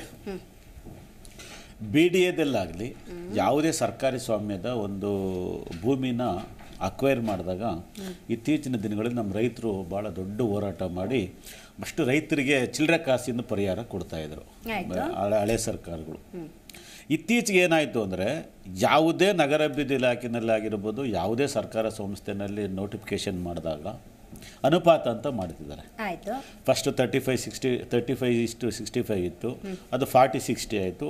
ಈಗ ಹೆಚ್ಚು ಕಮ್ಮಿ ನನಗೆ ಕೇಳ್ಪಟ್ಟಿರೋ ಪ್ರಕಾರ ಮೈಸೂರಿನಲ್ಲಿ 50-50 ಭಾಗ ಆಗಿದೆ ಅನ್ನೋದು ಒಂದು ಮೇಲ್ನೋಟು ಚಿಂತನೆ. 3 ಎಕರೆ 17 ಕುಂಟೆ ಸಿದ್ದರಾಮಯ್ಯನವರ ಧರ್ಮಪತ್ನಿಯವರಾಗಿರ್ತಕ್ಕಂಥ ಪಾರ್ವತಮ್ಮನವರ ತಮ್ಮ ತನ್ನ ಅಕ್ಕನಿಗೆ, ನಮ್ಮಲ್ಲಿ ಹಿಂದೂ ಸಂಪ್ರದಾಯದಲ್ಲಿ ಒಂದಿದೆ, ಯಾರಾದರೂ ಒಬ್ರು ಹೆಣ್ಣು ಕೊಟ್ಟಾಗ, ಭೂಮಿಗಳಿದ್ದಾಗ ಅಥವಾ ಇನ್ಯಾರಿಗನೋ ಇನ್ನೂ ಇದ್ದಾಗ ಅದನ್ನು ಅರ್ಶಿನ ಕುಂಕುಮ ಅಂತ ಇದು ಮಾಡಲೇಜಾಗಿ ಅದನ್ನು ಗಿಫ್ಟ್ ಡೀಡ್ ಅಂತ ಮಾಡಿರ್ತಾರೆ. ಗಿಫ್ಟ್ ಡೀಡ್ ಮಾಡಿರ್ತಕ್ಕಂಥದ್ದು ಅವರ ಹೆಂಡತಿ, ಅವರ ತಮ್ಮ ಆದನು ಅದು ತಮ್ಮನ ಅಣ್ಣನೋ ತನ್ನ ತಂಗಿ ಗಿಫ್ಟ್ ಡೀಡ್ ಕೊಟ್ಟಿದ್ದಾರೆ. ಗಿಫ್ಟ್ ಡೀಡ್ ಆದಾದ್ಮೇಲೆ ಏನಾಗಿದೆ, ಮೈಸೂರು ಪ್ರಾಧಿಕಾರ, ಮೈಸೂರು ನಗರಾಭಿವೃದ್ಧಿ ಪ್ರಾಧಿಕಾರ ಅವ್ರ ಭೂಮಿನ ಅಕ್ವರೈಸೇಷನ್ ಮಾಡಿದೆ. ಅಕ್ವರೈಸೇಷನ್ ಮಾಡಿದಾಗ ನೀವು 50-50 ಅನುಪಾತ ಡೆವಲಪ್ಮೆಂಟ್ ಏರಿಯಾದಲ್ಲಿ, ಅದು ಭೂಮಿನಲ್ಲ. ಯಾವುದೇ ಜಮೀನನ್ನು ಹಂಚಿಕೆ ಮಾಡೋದು ಹೆಂಗಂದ್ರೆ, ಈಗ ಎಕ್ಸಾಂಪಲ್ 1 ಎಕರೆ ಏನಾದ್ರು ನೋಟಿಫಿಕೇಶನ್ ಮಾಡಿ ಅಭಿವೃದ್ಧಿ ಮಾಡಿದಾಗ ಹೆಚ್ಚು ಕಮ್ಮಿ ಒಂದು ರೋಡ್ ರಸ್ತೆ ಎಲ್ಲ ಹೋಗಿ ಒಂದು 18,000 22,000 ಸ್ಕ್ವೇರ್ ಫೀಟ್ ಮಿಕ್ತೈತೆ. ಆ 22,000 ಸ್ಕ್ವೇರ್ ಫೀಟ್ ನೀವು ಕಂಪೇರ್ ಮಾಡಿದಾಗ 3 ಎಕರೆ 17 ಕುಂಟೆ ಡಿವೈಡ್ ಮಾಡಿ ಆ ಕಂಪ್ಯಾರಿಸನ್ ಮಾಡಿದಾಗ ಇಷ್ಟು ದೊಡ್ಡ ನಿವೇಶನ ಅಷ್ಟು ದೊಡ್ಡ ನಿವೇಶನ ಅಂತ ಹೇಳ್ತಿದ್ದಾರಲ್ಲ, ಅದನ್ನು ಒಬ್ಬ ರೈತನ ಹೆಣ್ಮಗಳಾಗಿ ಆ ಅಮ್ಮ ತನ್ನ ಭೂಮಿಯನ್ನು ಮೈಸೂರು ಅಭಿವೃದ್ಧಿ ಪ್ರಾಧಿಕಾರಿ ಕಳ್ಕೊಂಡಿದ್ದಾರೆ, ಪರಿಹಾರ ಕೇಳಿರ್ತಾರೆ, ಪರಿಹಾರ ಕೊಟ್ಟಿರ್ತಾರೆ. ವಿಚಾರ ಏನಂದ್ರೆ, 1 ನಿಮಿಷ ನೀವು 7 ನಿಮಿಷ ಮಾತಾಡಿದ್ರೆ ನಾನು ಗಂಭೀರವಾಗಿ ಸುಮ್ಮನೆ ಕೂತ್ಕೊಂಡು ಕೇಳಿದ್ದೀನಿ. ಈಗ ಇನ್ನೊಂದು ಮಾತು ಹೇಳಿದರು, ಇದೆಲ್ಲೆಲ್ಗೋ ತೊಗೊಂಡೋಗ್ಬಿಟ್ರು ನಮ್ಮ BJP ವಕ್ತಾರರು. ಚುನಾವಣೆ ವಿಷಯನೂ ಪ್ರಸ್ತಾಪ ಮಾಡಿದಕ್ಕೆ ಉದಾಹರಣೆ ಹೇಳ್ತಿದ್ದೀನಿ. ಯಡಿಯೂರಪ್ಪನವರ ಗೌರ್ಮೆಂಟ್ನಲ್ಲಿ ಮಾಧ್ಯಮಗಳು ಗಮನಿಸಿದೆ, ಆಂಬುಲೆನ್ಸ್ನಲ್ಲಿ ದುಡ್ಡು ಹೊಡೆದ್ರಿ ನೀವು, ಆಂಬುಲೆನ್ಸ್ನ ದುಡ್ಡು ಹಂಚಿದವ್ರು ನೀವು ಯಾವ ಜನಗಳಿಗೆ, ನಾವೇನು ಹಂಚಿಲ್ಲ. ನೀವು ಯಾವ್ದು ಉದಾಹರಣೆ ತೋರಿಸಿ. ಬೈ ಎಲೆಕ್ಷನ್ನಲ್ಲಿ ಇದೇ ಮೈಸೂರಿನ ಬೈ ಎಲೆಕ್ಷನ್, ಇದೇ ಇವತ್ತು ಯಾರು ನೀವು ಆರೋಪ ಮಾಡ್ತಿದ್ದೀರಲ್ಲ, ಈ ಸನ್ಮಾನ್ಯ ಸಿದ್ದರಾಮಯ್ಯನವರ ಬೈ ಎಲೆಕ್ಷನ್ನಲ್ಲಿ ಈ ದೇಶ ಕಂಡಂಥ ಭ್ರಷ್ಟಾಚಾರ ಮಾಡೋದಂಥ ಹಣನ ಆಂಬುಲೆನ್ಸ್ ಮೂಲಕ ಸರ್ಕಾರಿ ಪೊಲೀಸ್ ಉಪಯೋಗಿಸ್ಕೊಂಡು ಹಂಚಿಕೆ ಮಾಡೋದಂತ ಬಿಜೆಪಿನವರು ಇವತ್ತು ಚುನಾವಣೆ ಖರ್ಚಿನ ಯಾವ್ದು ನಿಗಮದ ಆಲ್ರೆಡಿ ಇದೇ ವೇದಿಕೆಯಲ್ಲಿ 3 ಸರಿ ಚರ್ಚೆ ಮಾಡಿದ್ವಿ. ನಿಗಮದ ಏನಿದೆ ತನಿಖೆ ಸಿದ್ದರಾಮಯ್ಯನವರು ಅಂದ್ರೆ ಕ್ಲೀನ್ ಇಮೇಜ್, ಕ್ಲೀನ್ ಹ್ಯಾಂಡ್, ಈ ತರದ ಒಂದು ಒಳ್ಳೆ ವಿಚಾರ ಇದೆ. ಇದರ ನಡುವೆ ಈ ಒಂದು ಬೆಂಕಿ ಇಲ್ಲದೆ ಹೊಗೆ ಆಡಲ್ಲ ಅಂತಾರಲ್ವಾ, ಮೇಡಮ್ ಈಗ ಇವತ್ತಿನ ಆಪೋಸಿಷನ್ ಲೀಡರು ಸನ್ಮಾನ್ಯ ಅಶೋಕರ್ ಇದ್ದಾರೆ. ಬೆಂಗಳೂರು ಸೌತ್ ಅಲ್ಲಿ ಯಾರ್ಯಾರಿಗೆ ಎಷ್ಟು ಹಂಚಿಕೆ ಭೂಮಿ ಮಾಡಿದ್ರು? ಅವ್ರು ಮಾಡ್ತಾರೆ, ನಾವು ಅದೇ ಒಂದಿಷ್ಟು ಮಾಡ್ತೀವಿ ಅಂತಲ್ಲ ಮೇಡಮ್. ನಮ್ಮ ಭೂಮಿ ಕಳ್ಕೊಂಡ್ರದ್ನ ಹೆಣ್ಮಗಳು ಪಾಪ ಭೂಮಿ ಕಳ್ಕೊಂಡಿದ್ದಾರೆ. ಭೂಮಿ ಕಳ್ಕೊಂಡ್ರೆ ಹೆಣ್ಮಕ್ಳನ್ನ ಪರಿಹಾರ ಕೊಟ್ಟಿದ್ದಾರೆ. ಅಲ್ಲ ಬದಲಿ ನಿವೇಶನ ಅಂತ ಹೇಳ್ತಿದ್ರು. ಇಲ್ಲಿ ಎಪಿ ಹೋಗ್ತಾರು ಮತ್ತೆ ಬಿಜೆಪಿ ವಿಷಯ ಕೇಳ್ತಿಲಿ. ದಯಮಾಡಿ ನಾನು ತಗೊಳ್ಬೇಕು. ಈಗ ಒಂದು ನಿಮಿಷ ಮೇಡಮ್, ಈಗ ಒಂದು ನಿಮಿಷ ನಾನು ಕನ್ಕ್ಲೂಡ್ ಮಾಡ್ಬಿಡ್ತೀನಿ. ಈಗ 50 ಎಕರೆ ಜಮೀನ್ ಎಲ್ಲ ಒಂದ್ ಕಡೆ ನೋಟಿಫಿಕೇಶನ್ ಮಾಡ್ತಾರೆ, ಆಕಸ್ಮಿಕವಾಗಿ ಎಲ್ಲಾರ್ಗು ಹಂಚ್ಬಿಡ್ತಾರೆ. ಹಂಗಾರೆ ಭೂಮಿ ಕಳ್ಕೊಂಡು ಅನ್ಯಾಯ ಆಗ್ಬೇಕಾ? ಆಕಸ್ಮಿಕವಾಗಿ ಹಿಂಗೆ ಭೂಮಿ ಕಳ್ಕೊಂಡವ್ರು ಬೇಕಾದಷ್ಟು ಜನ ಇರ್ತಾರೆ. ಅವರಿಗೆಲ್ಲರಿಗೂ ಕೂಡ ವಿಜಯನಗರದಂತ ಅತಿ ಹೆಚ್ಚು ವ್ಯಾಲ್ಯೂ ಇರುವಂತಹ ಜಾಗದಲ್ಲೇ ನಿವೇಶನದ ಹಂಚಿಕೆಯಾಗಿದೆಯೇ? ಅದರಲ್ಲೊಂದು ಒಂದು ಇದೆ ಮೇಡಮ್, ನನಗಿರೋ ಮಾಹಿತಿ ಅದು ರೈಟ್ ಅವ್ರ ಹಂಗ ನನಗೆ ಸರಿಯಾಗಿ ಮಾಹಿತಿ ಇಲ್ಲ. ನಿಮಿಷ ದಯಮಾಡಿ ಕೇಳಿ, ಏನ್ ಗೊತ್ತಾ,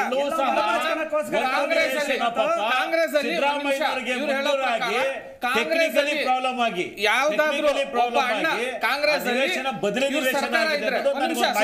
ಕಾಂಗ್ರೆಸ್ ಸರ್ಕಾರ ಇದ್ರೆ ನೀವು ಯಾರ್ದಾದ್ರೂ ಆ ಕಾಂಗ್ರೆಸ್ ಅಲ್ಲಿ ಕೆಲಸ ಮಾಡ್ತಾ ಇರೋರ್ ಮನೇಲಿ ಮದ್ವೆ ಆದ್ರೆ 3 ಎಕರೆ 17 ಕುಂಟೆ ಜಮೀನ್ ಸಿಗ್ತದೆ. ಇದು ಕೂಡ ಗ್ಯಾರಂಟಿಲಿ ಘೋಷಣೆ ಮಾಡಬಹುದು. ಅದು ಜನಗಳ ಜಮೀನಾಗಿದ್ರೆ ಇವ್ರ ಸ್ವಂತ ಜಮೀನು ಕೊಡಲ್ಲ. ಪ್ರಾಪರ್ಟಿ ಬಗ್ಗೆ ಮಾತಾಡ್ಬೇಡ್ರಿ. ಸಿದ್ದರಾಮಯ್ಯನವ್ರ ಹೆಂಡತಿ ಅವ್ರ ಅಣ್ಣ ಯಾರೋ ಬಾಂಬ್ ನಕ್ಕ ಚೆನ್ನಾಗಿರ್ಲಿ ಅಂತ ಗಿಫ್ಟ್ ಇಟ್ ಮಾಡೋದು. ಅವ್ರೇನ್ ಸರ್ಕಾರಿ ಜಮೀನೇನು ಹರಾಜ್ ಮಾಡಿ ಸರ್ಕಾರಿ ಜಮೀನೇನು ಬಿಜೆಪಿ ಹೇಳ್ತಾ ಇದ್ರಲ್ಲ ಮಾತ್ರ ಸರ್ಕಾರಿ ಜಮೀನೇನು ಮಾಧ್ಯಮದಲ್ಲಿ ಕೂತ್ಕೊಂಡು ಕೊಳ್ಳೆ ಹೊಡೆದಿಲ್ಲ ಅಂತ ನಿಮ್ಮ ರಮೇಶ್ ಕುಮಾರ್ ನೋಡಿ ಕೇಳಿ. ಸ್ಪೀಕರ್ ಆದಂತವ್ರಿಗೆ ನಿಮ್ಮ ಕುಟುಂಬಗಳು ಒಡೆದಿ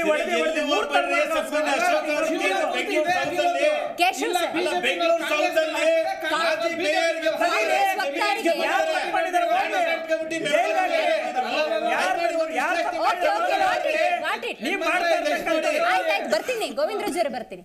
ವ್ಯಾಲ್ಯೂ ಆಫ್ ದ ಲ್ಯಾಂಡ್ ಅಂತ ಇರುತ್ತಲ್ಲ, ಅದನ್ನ ಸ್ವಲ್ಪ ಎಕ್ಸ್ಪ್ಲೇನ್ ಮಾಡಬೇಕು. ಲ್ಯಾಂಡ್ ಬಗ್ಗೆ ಯಾರು ಮಾತಾಡ್ತಾ ಇಲ್ಲ. ನೋಡಿ, ಅವ್ರ ಅವ್ರದ್ದು ಲ್ಯಾಂಡ್ ಆಗಿದ್ರೆ ಲೆಜಿಟಿಮೇಟ್ ಲ್ಯಾಂಡ್, ಅದಕ್ಕೆ ಕಾಂಪನ್ಸೇಷನ್ ಸಿಗಬೇಕು, ಅದಕ್ಕೆ ನಮ್ದು ಅಭ್ಯಂತರ ಇಲ್ಲ. ಆದ್ರೆ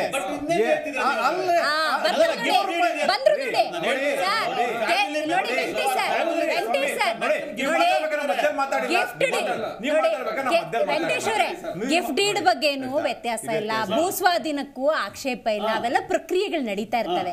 ಆದ್ರೆ ಮತ್ತೆ ಹಂಚಿಕೆ ಅಂತ ಆಗತ್ ನೋಡಿ, ಅಲಾಟ್ಮೆಂಟ್ ಅಂತ ಆಗತ್ತಲ್ಲ, ಅದು ಎಲ್ಲಿ ಇರುವಂತ ಜಾಗ.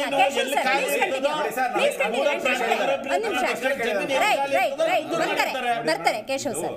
ಇದು ಹೇಳ್ತಿದ್ರಲ್ವಾ, ಇಲ್ಲಿ ಹೆಂಗೆ ಅಂತಂದ್ರೆ ಅಲ್ಲಿ ಇವತ್ತಿನ ಇವರು ಲ್ಯಾಂಡ್ ಏನ್ ತಗೊಂಡ್ರೆ ಅಲ್ಲಿ ಸೈಟಿನ ವ್ಯಾಲ್ಯೂ ಇವತ್ತಿನ ದಿವಸ ಏನಿದೆ, ಅಲ್ಲಿ ಒಂದು 25-30 ಲಕ್ಷ ರೂಪಾಯಿ ಇದೆ. ಆದ್ರೆ ಇವ್ರು ಕೊಟ್ಟರ ಹತ್ರ ಸೈಟಿನ ವ್ಯಾಲ್ಯೂ ಏನಿದೆ, ಅಲ್ಲಿ ಒಂದು ಕೋಟಿ ರೂಪಾಯಿ ಮೇಲೆ ಇದೆ. ಅಂದ್ರೆ ಇದ್ರ ವ್ಯಾಲ್ಯೂ ಬಗ್ಗೆ ಯಾರು ಮಾತಾಡ್ತಾ ಇಲ್ಲ.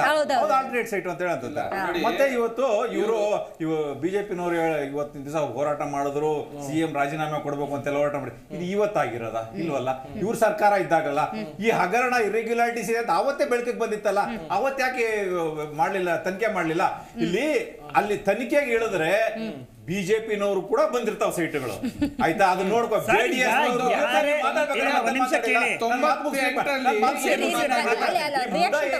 ಮೂಡ ಏನಿದೆಯಲ್ವಾ, ಇದು ಇವತ್ತು ಹೊಸ್ತೇನಲ್ಲ, ಇದು ಸ್ಟಾರ್ಟ್ ಆದಾಗ್ಲಿಂದ ಇವತ್ತವರೆಗೂ ಬರೀ ಕಾಂಟ್ರವರ್ಸಿಗಳೆಲ್ಲ ಇದೆ ಮೇಡಮ್. 94ರಿಂದ 2024 ಇವತ್ತಿನ ದಿವಸ 30 ವರ್ಷದಲ್ಲಿ ಎಷ್ಟು ಲೇಔಟ್ ಮಾಡಿದ್ದಾರೆ ಅವ್ರು ಗೊತ್ತಾ? ಅಕ್ವೈರ್ ಮಾಡ್ಕೊಂಡು 2 ಲೇಔಟ್ ಮಾಡಿದ್ದಾರೆ. ಆದ್ರೆ ಬಹಳಷ್ಟು ಪ್ರೈವೇಟ್ ಲೇಔಟ್ಗಳು ಬಂದ್ಬಿಟ್ಟಿದಾವೆ. ಪ್ರೈವೇಟ್ ಲೇಔಟ್ಗಳಾದ್ರೆ ಏನಂತಂದ್ರೆ ಅವ್ರ ಹತ್ರ ಕಮಿಷನ್ ಹೊಡೆಯೋದು, ಅಲ್ಲಿ ಮೆಂಬರ್ಗಳು ಅವ್ರಿಗೆ ಪರ್ಮಿಷನ್ ಕೊಡೋದು, ಇವ್ರು ಕಮಿಷನ್ ನೋಡ್ಕೊಂಡು. ಈ ಮುಡ ಅನ್ನೋದು ಬರೀ ಭ್ರಷ್ಟಾಚಾರದ ಕೂಪ ಆಗ್ಬಿಟ್ಟಿದೆ. ಅದ್ರಲ್ಲಿ ಎಷ್ಟು ಜನ ಮೆಂಬರ್ಸ್ ಇದಾರೆ ಗೊತ್ತಾ ಮೇಡಮ್? ಬೇರೆ ಯಾವ್ದ್ರಲ್ಲೂ ಇಲ್ಲ. ಅಷ್ಟು ಜನ ಮೆಂಬರ್ ಎಲ್ಲ ಹೋಗಲ್ಲೇ ಕೂತಿ, ಎಲ್ಲ ಪಕ್ಷಗಳವರು ಅಲ್ಲಿ ಕೂತಿದ್ದಾರೆ. JDS ನವರು ಇದ್ದಾರೆ, ಬಿಜೆಪಿನವರು, ಕಾಂಗ್ರೆಸ್ನವರು ಇದ್ದಾರೆ. ಅವರು ಸ್ವಂತ ಲಾಭಕ್ಕೋಸ್ಕರ ಮಾಡ್ಕೊಂಡಿರೋ ಒಂದು ಅಥಾರಿಟಿ ಅಷ್ಟೇ ಅದು. ಬೇರೆ ಜನಕ್ಕೆ ಹೋಗ್ಲಿ, ಅಲ್ಲಿ ಅಲಾಟ್ ಆಗಿರೋ ಸೈಡ್ ಮೈಸೂರಿನ ಜನಕ್ಕೆ ಎಷ್ಟು ಅಲಾಟ್ ಆಗಿದೆ ಹೇಳ್ಬಿಡಿ ನೋಡೋಣ. ಎಲ್ಲ ಹೊರಗಡೆ ಇರೋವರೆಗೂ ಅಲಾಟ್ ಆಗಿದೆ. ಎಲ್ಲ ರಾಜಕಾರಣಿಗಳು ಅವರು ಮೇಡಮ್ ಅಲ್ಲಿ ಅವರು ಮುಡಾಲಿರೋ ಒಬ್ಬ ಅಧಿಕಾರಿಗಳಿಂದ ಹಿಡಿದು ಒಂದು ಸ್ಟೆನೋಗ್ರಾಫರ್ ಇಂದ ಕ್ಲರ್ಕ್ಗಳು ಕೂಡ ಅಲರ್ಟ್ ಆಗಿದಾವೆ ಸೈಟ್ಗಳಲ್ಲಿ. ಅದ್ರ ಮಾಹಿತಿ ಇದೆ ಮಾತ್ರ, ಅಧಿಕಾರಿಗಳಿಗಾಗಿದೆ, ಪೊಲಿಟಿಷಿಯನ್ಸ್ ಆಗಿದೆ. ಆದ್ರೆ ಮೈಸೂರಿನ ಜನಕ್ಕೆ ಏನು ಉಪಯೋಗ ಆಗಿಲ್ಲ. ಹೊರಗಡೆಯವ್ರಿಗೆ ಜಾಸ್ತಿ ಹೆಸರಿಗೆ ಮಾತ್ರ ಇದೆ. ಮೂಡ ತೆಗೆದ್ಬಿಡೋದೇ ಒಳ್ಳೇದು. ಯಾಕಂದ್ರೆ ಇವ್ರು ಬರೀ ಭ್ರಷ್ಟಾಚಾರ ಮಾಡ್ಲಿಕ್ಕೆ ಅಂತಾನೆ ಅದು ಉಂಟಾಕೊಂಡಿದ್ದಾರೆ. ಒಂದೇ ಹೌದು, ಮೂಡ ಅನ್ನೋದು ಇವು ಎಲ್ಲಾ ಪಕ್ಷಗಳು ಸೇರ್ ಮಾಡ್ಕೊಂಡ್ರೆ ಒಂದು ರಿಯಲ್ ಎಸ್ಟೇಟ್ ಕಂಪನಿ ಅಷ್ಟೇ. ಎಲ್ಲರೂ ಅದ್ರಲ್ಲಿ ಪಾರ್ಟ್ನರ್ಸ್ ಆಗಿದ್ದಾರೆ ಅಷ್ಟೇ. ರೈಟ್ ಗೋವಿಂದರಾಜ್ ಅವರೇ, ನೀವಾಗಲೇ ಹೇಳ್ತಾ ಇದ್ರಿ, ಕೇಶವ್ ಅವ್ರು ಹೇಳಿದ್ರು ಸೋ ಸೈಲೆಂಟ್. ಯಾಕೆ ಈ ಸೈಲೆಂಟು? ಈಗ ಈ ಮಟ್ಟಕ್ಕೆ ಪ್ರೊಟೆಸ್ಟ್ ಮಾಡೋ ಅನಿವಾರ್ಯತೆ ಏನಿದೆ? ಯಾಕಂತ ಹೇಳಿದ್ರೆ 2021 ವಿಷಯನ ಈಗ ಎತ್ಕೋತೀರಿ ಅಂತ ಹೇಳಿದ್ರೆ ಈ ಅಡ್ಜಸ್ಟ್ಮೆಂಟ್ ಇಂದ ಏನಾದ್ರು ಹೊರಗಡೆ ಬಂದಿದ್ದಾರೆ ಅಂತ. ಭಾರತೀಯ ಜನತಾ ಪಾರ್ಟಿಯ ನಾಯಕರುಗಳು ಯಾವತ್ತೂ ಅಡ್ಜಸ್ಟ್ಮೆಂಟ್ಗೆ ಹೋಗೋ ಪ್ರಶ್ನೆ ಇಲ್ಲ. ಯಾಕೆ ಅಂತ ಕೇಳಿ, ಇವತ್ತು ವಾಲ್ಮೀಕಿ ಅಭಿವೃದ್ಧಿ ನಿಗಮದ್ದು 187 ಕೋಟಿ ಇವತ್ತೇನು ಭ್ರಷ್ಟಾಚಾರ ಮಾಡೋರಲ್ಲ ಕಾಂಗ್ರೆಸ್ನವರು, ಇಲ್ಲಿವರೆಗೂ ತನಿಖೆ ಅಂತ ಹೆಸರಿನಲ್ಲಿ ರಾಜೀನಾಮೆ ತಗೊಂಡ್ರು ಬಿಟ್ರೆ ನಾಗೇಂದ್ರ ಅವ್ರನ್ನ ಇಲ್ಲಿವರೆಗೂ ತನಿಖೆಗೆ ಒಳಪಡಿಸಿ ಇದು ಹೇಗಾಯ್ತು ಅನ್ನೋ ಪ್ರಶ್ನೆನೇ ಮಾಡ್ತಾ ಇಲ್ಲ. ಯಾಕೆ ಅಂದ್ರೆ ಅವರು CM ಜೊತೆ ಇದ್ದಾರೆ ಅಂತಲ್ಲ. ಸೊ ಅದನ್ನ ನೇತೃತ್ವ ಪೂರ್ತಿ ವಹಿಸಿರ್ತಕ್ಕಂಥವ್ರು CM ಮತ್ತೆ ನಾಗೇಂದ್ರ ಅವರು. ನಾಗೇಂದ್ರ ಅವರು ರಾಜೀನಾಮೆ ಕೊಡ್ತಿದ್ದಂಗೆ ಅವ್ರನ್ನ ತನಿಖೆ ಮಾಡಬಾರ್ದು, ಕರೆದು ಎನ್ಕ್ವೈರಿ ಮಾಡಬೇಕು ಅಂತ SIT ಟೀಮ್ ಮಾಡಿದ್ದಾರೆ.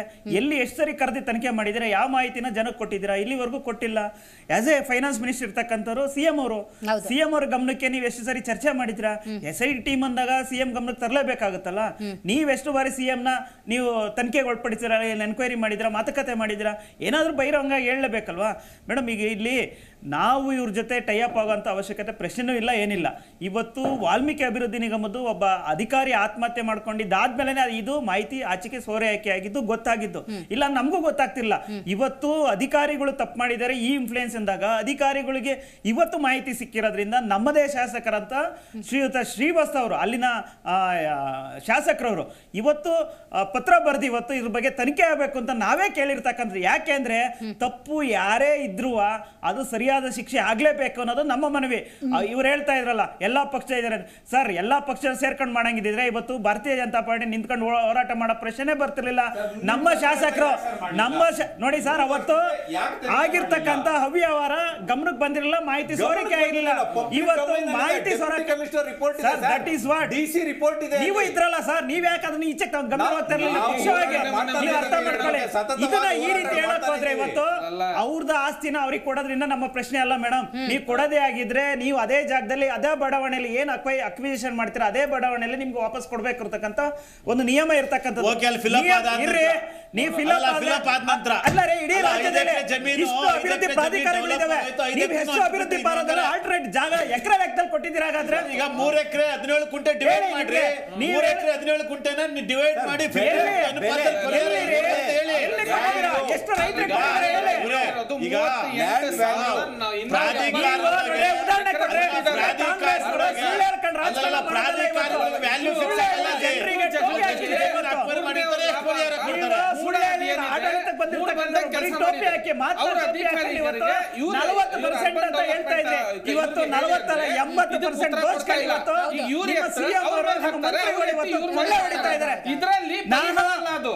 ಇದು ಜನಗಳಿಗೆ ಮಾತ್ಕೊಡಿ ಅಂತ ಹೇಳಿದ್ಮೇಲೆ ಪರಿಹಾರ ಅಲ್ಲ ಇದು. ನಿಮ್ಗೆ ಇವತ್ತೇ ಕಣ್ಣು ಕಾಣಿಸಿದ 98 ಅಲ್ಲಿ ಕಾಣಿಸಿಲ್ಲ, 2017 ಕಾಣಿಸ್ಲಿಲ್ಲ, 2017 ಜನರಿಗೆ ತೊಂದರೆ ಆಗಿರ್ತಕ್ಕಂಥದ್ದು ಹಗರಣ ಆಗಿರ್ತಕ್ಕಂಥದ್ದು ಹೆಚ್ಚಿನ ಬೀದಿಗಳಿದಿರೋದು ನಿಮ್ಗೆ ಕಾಣಿಸ್ಲಿಲ್ಲ. ಇವತ್ತು ನೀವೆಲ್ಲ ಬಂದು ಮಾತಾಡ್ತಾ ಇದ್ದೀರಾ? ಅಣ್ಣ ಒಂದ್ ನಿಮಿಷ, ಇಲ್ಲಿ ಕರ್ನಾಟಕದಲ್ಲಿ ಹುಟ್ಟಿರೋರು ಆಮ್ ಆದ್ಮಿ ಪಾರ್ಟಿ ತರ ನೆನ್ನೆ ಮೊನ್ನೆ ಬಂದವರಲ್ಲ, ಕೇಳಿಲ್ಲ. ಹುಟ್ಟಿರೋ ಪ್ರಶ್ನೆ ಮಾಡಿಲ್ಲ, ಕೇಳಿಸ್ಕೊಳ್ಳಿ. ಹುಟ್ಟಿರೋ ಬಗ್ಗೆ ಪ್ರಶ್ನೆ ಮಾಡ್ತಾ ಇಲ್ಲ, ಗೊತ್ತಾಯ್ತು.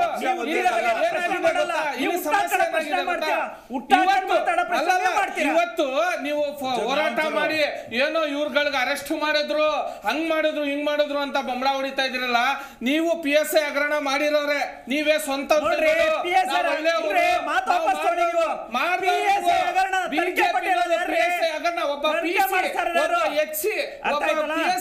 ಇವತ್ತು ಮಾಡಿರೋ ಅವ್ರ ತಂದೆ ತಾಯಿ ಸಾಲ ಒಬ್ಬ ಪೊಲೀಸ್ಗೆ ಓದಿಸಕ್ಕೆ ಅವರು ಡ್ಯೂಟಿಲಿ ಬಂದು ಅವ್ರ ಸಾಲನು ಕೂಡ ತೀರ್ಸಕ್ಕಾಗದೆ EMIಗಳು ಕಟ್ತಾ ಇದ್ದಾರೆ.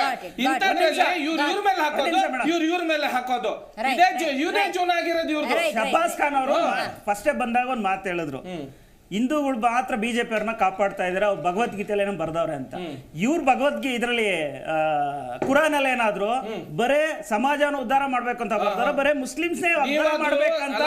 ನೀವು ಭಗವದ್ಗೀತೆ ಆಗ್ಲಿ ನೀವು ಕುರಾನ್ ಬಗ್ಗೆ ನೀವು ನೋಡ್ರಿ, ನಿಮ್ಗೆ ಇರ್ತಕ್ಕಂಥದ್ದು ಭಗವದ್ಗೀತೆ ನಿಮ್ಗೆ ಮಾತಾಡಕ್ ರೈಟ್ಸ್ ಇಲ್ಲ, ಅರ್ಥ ಮಾಡ್ಕೊಳ್ಳಿ. ನಾವು ಕುರಾನ್ ಬಗ್ಗೆ ಮಾತಾಡ್ತಾ ನಾವು ಮಾತಾಡಕ್ ರೈಟ್ಸ್ ಇಲ್ವಾ? ಯಾಕೆ ಮಾತಾಡ್ತೀರಾ? ನಾವು ಮಾತಾಡಕ್ ರೈಟ್ಸ್ ಇಲ್ವಾ? ಭಗವದ್ಗೀತೆ ಯಾಕೆ ಮಾತಾಡ್ತೀರಿ? ನಾಡು ನುಡಿ ಅಂತ ಬಂದಾಗ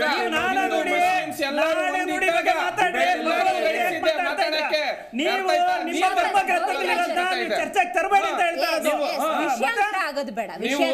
ಇಬ್ರು ಸೇರಿ ದೇಶವನ್ನು ಹಾಳು ಮಾಡಿರೋದು ನೀವು. ಯೋಗ್ಯತೆ ಇಲ್ಲ ಈ ದೇಶದಲ್ಲಿ ಮಾತಾಡಕ್ಕೆ, ರಾಜ್ಯ ಅಭಿವೃದ್ಧಿ ಆಗ್ಬೇಕಾದ್ರೆ ದೇಶ ಅಭಿವೃದ್ಧಿ ಆಗ್ಬೇಕಾದ್ರೆ ಯಾರಿಗೆ ನಾವು ಸಪೋರ್ಟ್ ಮಾಡ್ಬೇಕು ಅನ್ನೋದು ಕಲೀರಿ. ಯಾರು ಅರ್ಥ ಆಯ್ತಲ್ಲ? ನಾವು ಕಲಿಬೇಕಾಗಿದೆ. 100% ಕೆಲಸ ಮಾಡಿ ನಮ್ಮ ಹತ್ರ ನೀವು ಸ್ಕೂಲ್ಗೆ ಬನ್ನಿ, ಅದಾದ್ರೂ ಹೇಳ್ಕೊಡ್ತೀವಿ. ಅರ್ಥ ಆಯ್ತಾ?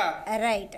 ಸಿದ್ದರಾಮಯ್ಯನವರು ಏರು ಧ್ವನಿಯಲ್ಲಿ ಇಲ್ಲ ಅಕ್ರಮವೇ ನಡೆದಿಲ್ಲ, ಅದೇನ್ ತನಿಖೆ ಆಗುತ್ತೆ ಆಗ್ಲಿ, ಈ ತರ ಹೇಳಿದ್ರೆ ಒಪ್ಕೋಬೇಕಾ? ಒಪ್ಕೋಬೇಕು.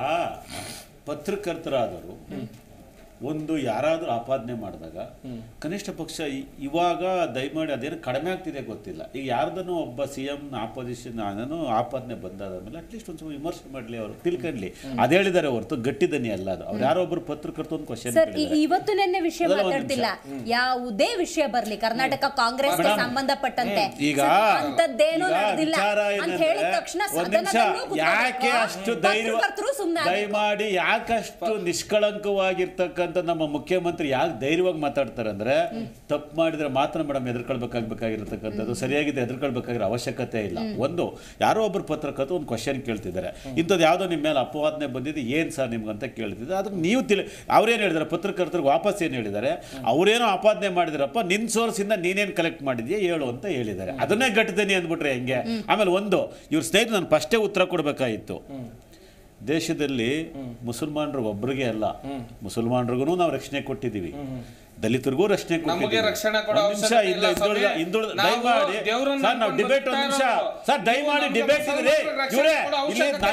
ಡಿಬೇಟ್ ಮಾಡ್ತೀರಾ? ಕೇಳಿಸ್ಕೊಳ್ರಿ,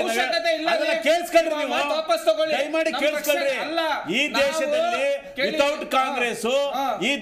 ವಿತೌಟ್ ಕಾಂಗ್ರೆಸ್ ಮುಸಲ್ಮಾನರ ರಕ್ಷಣೆ ಮಾಡಿರ್ತಕ್ಕಂಥ ಯಾವ್ದಾದ್ರು ಪಕ್ಷ ಇದ್ರೆ ಕಾಂಗ್ರೆಸ್ ಒಂದು. ಅದರ ಜೊತೆಯಲ್ಲಿ ಒಂದ್ ನಿಮಿಷ ಅರ್ಧ ನಿಮಿಷ ದಯಮಾಡಿ ಒಂದೇ ನಿಮಿಷ ಕೇಳಿ ಮೇಡಮ್, ಒಂದ್ ನಿಮಿಷ ಕೇಳಿ. ಅದೇ ರೀತಿಯಲ್ಲಿ 50 ವರ್ಷ 50-60 ವರ್ಷ ಆಡಳಿತ ಕೇಳಿ,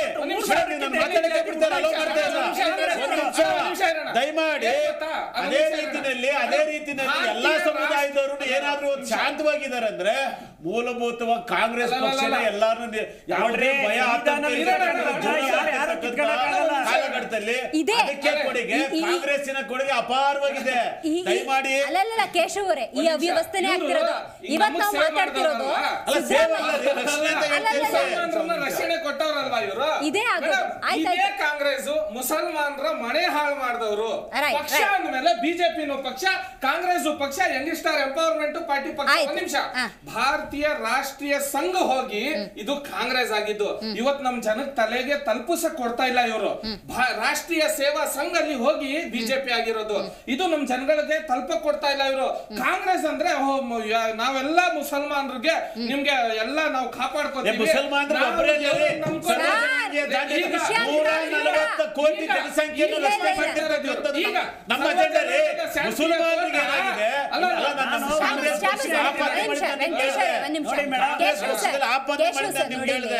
ನಮ್ಮ ಪಕ್ಷ ಆತರ ಅಲ್ಲ.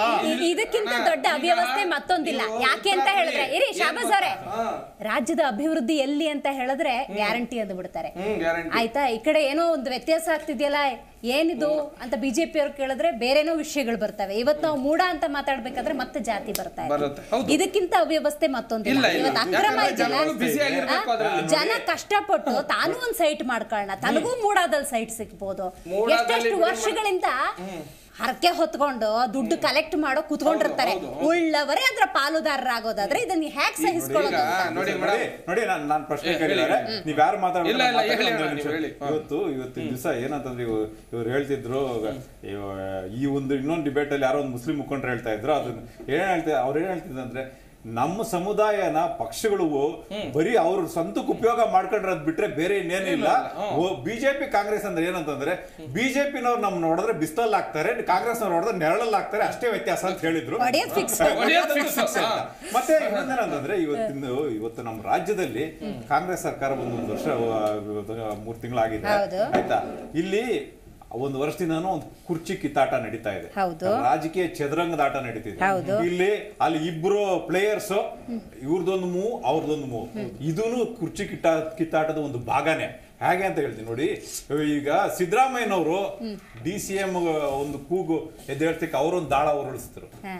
DCM ಕೂಗ್ ಬಂದಿದ ತಕ್ಷಣ ಅದಾಗಿದ ತಕ್ಷಣ ಇವ್ರು ಏನ್ ಮಾಡಿದ್ರು, ಯಾರೋ ಸ್ವಾಮೀಜಿ ಕೈಯಲ್ಲಿ ಹೇಳಿಸಿ ಅವರೊಂದು ದಾಳ ಉರುಳಿಸಿದ್ರು ಆಯ್ತಾ. ಬಿಜೆಪಿನವರು ಕೂಡ ಈ ಆಟದಲ್ಲಿ ಒಂದು ಭಾಗನೇ. ಯಾಕಂದ್ರೆ ನೋಡಿ, ವಾಲ್ಮೀಕಿ ಹಗರಣ ಆಯ್ತು, ಸಚಿವ ನಾಗೇಂದ್ರ ಅವರು ತಲೆದಂಡ ಆಯ್ತು, ಅದಾಗಿದ್ದಾದ್ಮೇಲೆ ಬಿಜೆಪಿ ಸುಮ್ಮನೆ ಆಗೋದ್ರು. ಅದಾಗಿದ್ದಾದ್ಮೇಲೆ ಈ ಒಂದು ಸ್ವಾಮೀಜಿ ಆಗಿದ್ದಾದ್ಮೇಲೆ ಮತ್ತೆ ಬಿಜೆಪಿನವ್ರು ಫೀಲ್ಡ್ ಒಳಗೆ ಬಂದು CM ರಾಜೀನಾಮೆ ಕೊಡೋರ್ಗು ನಾವು ಬಿಡಲ್ಲ ಅಂತ ಮತ್ತೆ ಅವ್ರ ಧರಣಿ ಕೂತ್ಕೊಂಡ್ರು. ಇದು ಒಂದು ಚದುರಂಗದಾಟ ನಡೀತಿದೆ. ನನ್ನ ಪಾಲೊಂದು ಎಲ್ಲ ಆಟ ಆಡ್ತಾ ಇದಾರೆ ಅಷ್ಟೇ, ಜನಗಳನ್ನ ಮೂರ್ಖರು ಮಾಡ್ತಾ ಇದಾರೆ ಅಷ್ಟೇ. ನಂಗೊಂದು ಕಾಂಟೆಕ್ಸ್ಟ್ ಹೇಳಿ, ಈ ಮೂಡ ಹಗರಣ ಅನ್ನೋದು ಬಿಜೆಪಿಯವರ ಷಡ್ಯಂತ್ರಕ್ಕೆ ಸಿದ್ದರಾಮಯ್ಯನವರು ಬಲಿ ಆಗ್ತಿದ್ದಾರೋ ಅಥವಾ ಸ್ವಪಕ್ಷದ ನಾಯಕರ ಸ್ವಪಕ್ಷದಲ್ಲೇ ನಡೀತಿದೆ ಕುರ್ಚಿ ಕಿತ್ತಾಟ. ಯಾಕಂದ್ರೆ ನೋಡಿ, ಇವತ್ತು ಬೈತಿ ಸುರೇಶ್ ಅವ್ರ ಮೇಲೆ ಮೊನ್ನೆ ವಿನಯ್ ಕುಲಕರ್ಣಿ ಅವರೇ ಆಪಾದನೆ ಮಾಡಿದ್ದಾರೆ. ಪ್ರಜಾಪ್ರಭುತ್ವದಲ್ಲಿ ಕೇಳೋದಲ್ಲ ಯಾಕೆ ತಪ್ಪಂತಾರೆ ಬಿಡಿ ಸರ್, ಸರಿ ತಪ್ಪುಗಳು ಎಲ್ಲ ಪಕ್ಷದಲ್ಲಿ ಒಂದ್ ಮನೆಯಲ್ಲೇ 4 ಅಡಕಿರ್ತದೆ. ಜನರ ಸಮಸ್ಯೆಗಳ ಬಗ್ಗೆ ಇವ್ರು ಬೇಕಾಗೇ ಇಲ್ಲ. ಇವ್ರು ಅಧಿಕಾರ ಉಳಿಸ್ಕೊಳ್ಳೋದು, ಇವ್ರ ಪೊಸಿಷನ್, ಇವ್ರ ಹಣ ಎಷ್ಟು ಮಾಡ್ಕೊಳ್ಳೋದು, ಸ್ವಂತಕ್ಕೆ ಎಷ್ಟು ಮಾಡ್ಕೋಬೇಕು, ಪಾರ್ಟಿಗೆ ಎಷ್ಟು ಮಾಡ್ಕೋಬೇಕು. ಈಗ ಬೆಲೆ ಏರಿಕೆ ಮಾಡಿದಾಗ ಡೀಸೆಲ್ ಪೆಟ್ರೋಲ್ ಬೆಲೆ ಅವ್ರು ಕೊಟ್ಟಿದ್ದೇನೋ ಸಂಪನ್ಮೂಲ ಕ್ರೋಢೀಕರಣ, ಆದಾಯ ಯಾರಿಗೆ ಜನಕ್ಕೆ ಏನು ಉಪಯೋಗ ಆಗ್ತಾ ಇಲ್ಲ, ಅವ್ರು ಸ್ವಂತ ಆದಾಯ ಮಾಡ್ಕೊತಿದ್ದಾರೆ ಅಷ್ಟೇ. ಬೇರೆ ಬೇರೆ ಹೆಸರಿನಲ್ಲಿ ಪೆಟ್ರೋಲ್ ಇದು ಏನು ಹಾಲಿನ ಬೆಲೆ ಏರಿಸಿದ್ರು, 2 ರೂಪಾಯಿ ಅಂತಂದ್ರು. ಎಲ್ಲಿ 2 ರೂಪಾಯಿ? ಪ್ಯಾಕೆಟ್ ಮೇಲೆ 2 ರೂಪಾಯಿ, ಅರ್ಧ ಲೀಟರ್ಗೂ 2 ರೂಪಾಯಿ. ಅಂದ್ರೆ ಅರ್ಧ ಲೀಟರ್ 2 ಪ್ಯಾಕೆಟ್ ಆದ್ರೇನು 4 ರೂಪಾಯಿ ಜಾಸ್ತಿ ಆಯ್ತು 1 ಲೀಟರ್ ಮೇಲೆ. ಇದು ಎಲ್ಲ ಮನೆ ಮಾಚ ಒಂದು ತಂತ್ರ ಅಷ್ಟೇ. ಸರ್, ರೈತರು ಕೊಡುವ ನೀವೇನು ಇದು ಮಾಡ್ತೀರಾ ಸರ್? ದಯಮಾಡಿ ಒಂದ್ ನಿಮಿಷ ದಯಮಾಡಿ ರೈತರು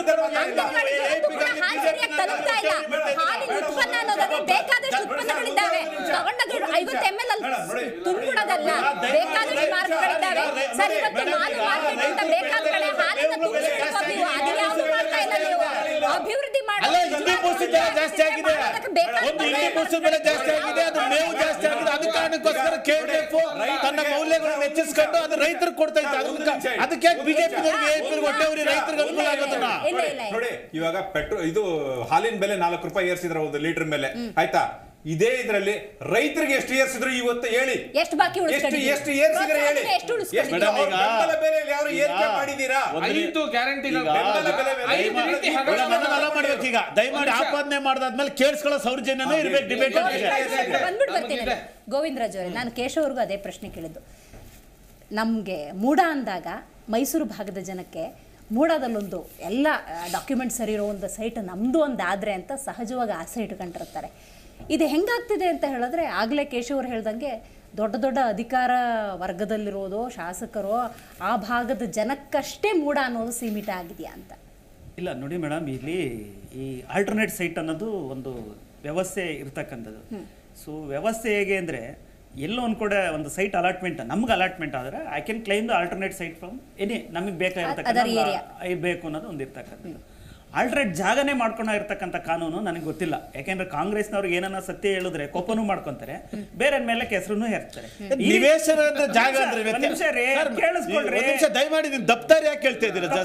ನಾವು ಮೀಡಿಯಾದಲ್ಲಿ ಮಾತಾಡ್ತಾ ಇದ್ದೀವಿ. ಅಭಿವೃದ್ಧಿ ಪ್ರಾಧಿಕಾರಿಗಳಿಗೆ ಒಂದು ಭೂಮಿ ಹಂಚಿಕೆ ಆದಾದ್ಮೇಲೆ ಅದು ಭೂಮಿ ಅಂತ ಹಂಚ್ಕೊಳ್ಳೋದು ನಿವೇಶನ ಅಂತಾನೆ ಹಂಚ್ಕೊಳ್ಳೋದು. ಅದು ಅದನ್ನ ಭೂಮಿ ಕನ್ವರ್ಟ್ ಮಾಡ್ತೀರಾ? ನಿಮ್ದೇ ಆದ 10 ಎಕರೆ ಜಾಗ ಇವತ್ತು ಕಾರಂತ ಬಡಾವಣೆಯಲ್ಲಿ ಹೋಯ್ತು ಅಂತ ಹೇಳ್ಬಿಟ್ಟು ನೀವು ಬೇರೆ 10 ಎಕರೆನ ಬಂದು ಡಾಲರ್ಸ್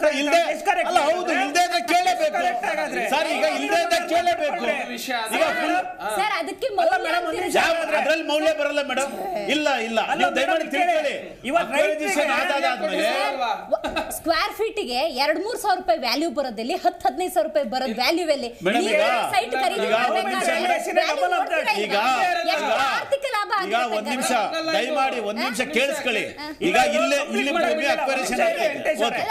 ಈಗ ನೋಡಿ ಮೇಡಮ್, ಸಾಮಾನ್ಯ ಜನರಿಗೆ ಇದೇ 3 ಎಕರೆ ಹೋಗ್ಬಿಟ್ಟಿದ್ರೆ ಆಲ್ಟರ್ನೇಟ್ ಸೈಟ್ ಜೆ.ಪಿ. ನಗರದಲ್ಲೋ ವಿಜಯನಗರದಲ್ಲೋ ಕೊಡ್ತಾರಾ? ನಾನು ಅದು ಪ್ರಶ್ನೆ ಮಾಡ್ತಾ ಇರೋದು.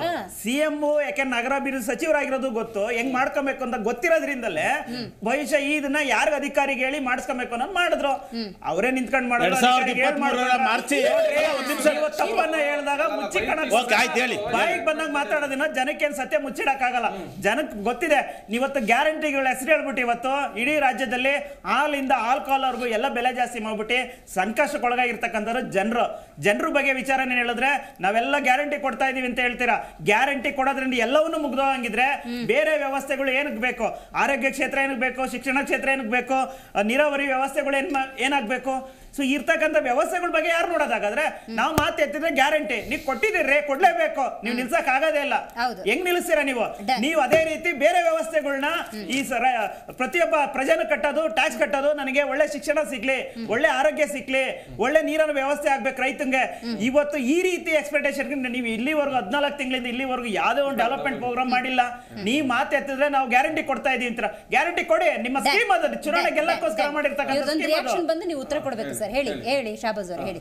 ಮೇಡಮ್ ಅವರ ಇವ್ರು ಹೇಳ್ತಾ ಇದ್ರು ಈಗ ಇದೆಲ್ಲ ನಾವು ಪಾಲನೆ ಮಾಡ್ಬೇಕು, ಹಿಂಗ್ ಇರ್ಬೇಕು, ಹಿಂಗ್ ಇರ್ಬೇಕು, ಈ ನಾಡನ್ನು ನಾವು ಹಿಂಗ್ ಕಟ್ಬೇಕು ಅನ್ನೋ ರೀತಿಲಿ ಪಾಪ ದೊಡ್ಡದಾಗಿ ಹೇಳಿದ್ರು. ಇವ್ರಿಗೊಂದು ಮಾತಾಡಕ್ ಇಷ್ಟಪಡ್ತೀನಿ ನಾನು. ಫಸ್ಟೇ ಜನಗಳು ಕ್ಲಿಯರ್ ಆಗ್ಬೇಕು, ಕಾಂಗ್ರೆಸ್ ಬಿಜೆಪಿ ಬಾಯಿ ಹಮ್ದೋ ಏಕೈ ಅಂತ ಹೇಳ್ಬಿಟ್ಟು ಇವ್ರಿಗೊಂದು ನಾರಾ ಬರ್ಬೇಕು. ಒಂದು ಎರಡನೇ ದಿನ ರಾಜ್ಯದ ವಿಷಯ ಬಂದಾಗ ಈಗ ನಮ್ಮ ಕಾಂಗ್ರೆಸ್ ಜಾತ್ಯತೀತ ಪಕ್ಷ ರೀ, ಕಾಂಗ್ರೆಸ್ ಬಿಜೆಪಿ ಯಾಕೆ ನೀವು ಸಂಬಂಧ ಕಲ್ಪಿಸ್ರಿ? ನಮ್ಮ ಐಡಿಯಾಲಜಿನೇ ಬೇರೆ, ಬಿಜೆಪಿ ಯಾಕೆ ಕಂಪೇರ್ ಮಾಡ್ತೀರಿ? ಕ್ಲಾರಿಟಿ ಕೊಡಿ. ನಮ್ಮ ಬಿಜೆಪಿ ಯಾಕೆ ಕಂಪೇರ್ ಮಾಡ್ತೀರಿ? ಜಗಜಾಂತರ ವ್ಯತ್ಯಾಸ ಇದೆ. ಈ ಡೆವಲಪ್ಮೆಂಟ್ ಅಂತ ವಿಚಾರ ಬಂದಾಗ ಈ ಮೂಡ ಅನ್ನೋದು ಮೂಡ್ ಬಂದಂಗ್ ಮಾಡ್ಬಿಟ್ಟವ್ರೆ. ಆಫೀಸರ್ಗಳನ್ನ ಹೆಂಗ್ ಬೇಕಾದ್ರೂ ಉಪಯೋಗಿಸ್ಕೊಬಿಟ್ಟವ್ರೆ. ಇವ್ರಿಗೆ ಉತ್ತರ ಕೇಳಿ ಅಂದ್ರೆ ಆ ಕಡೆ ಕೈ ತೋರಿಸ್ತಾರೆ. ಅವ್ರಿಗೆ ಉತ್ತರ ಕೊಡಿ ಅಂದ್ರೆ ಅವರು ನಾವು 1 ವರ್ಷದಿಂದ ನೀವ್ ಹಿಂಗ್ ಮಾಡ್ಬೇಕಿತ್ತು, ಗ್ಯಾರಂಟಿ ಕೊಟ್ಟು ಅಲ್ಲಿಂದ ಆಲ್ಕೋಹಾಲ್ವರೆಗೂ ಮೋಸ ಮಾಡಿದೆ ಕಾಂಗ್ರೆಸ್ ಅಂತ ಹೇಳ್ತಾ ಇದಾರೆ. ನೀವ್ ಇಷ್ಟ ದಿನ ಇದ್ರಲ್ಲಿ ನೀವೇನ್ ಮಾಡ್ತಿದ್ರಿ? ಏನ್ ಆಗಿರ್ಲಿಲ್ಲ ಅಂತ ಪ್ರಶ್ನೆ ಹೇಳ್ರಿ. ಏನಾಗಿಲ್ಲ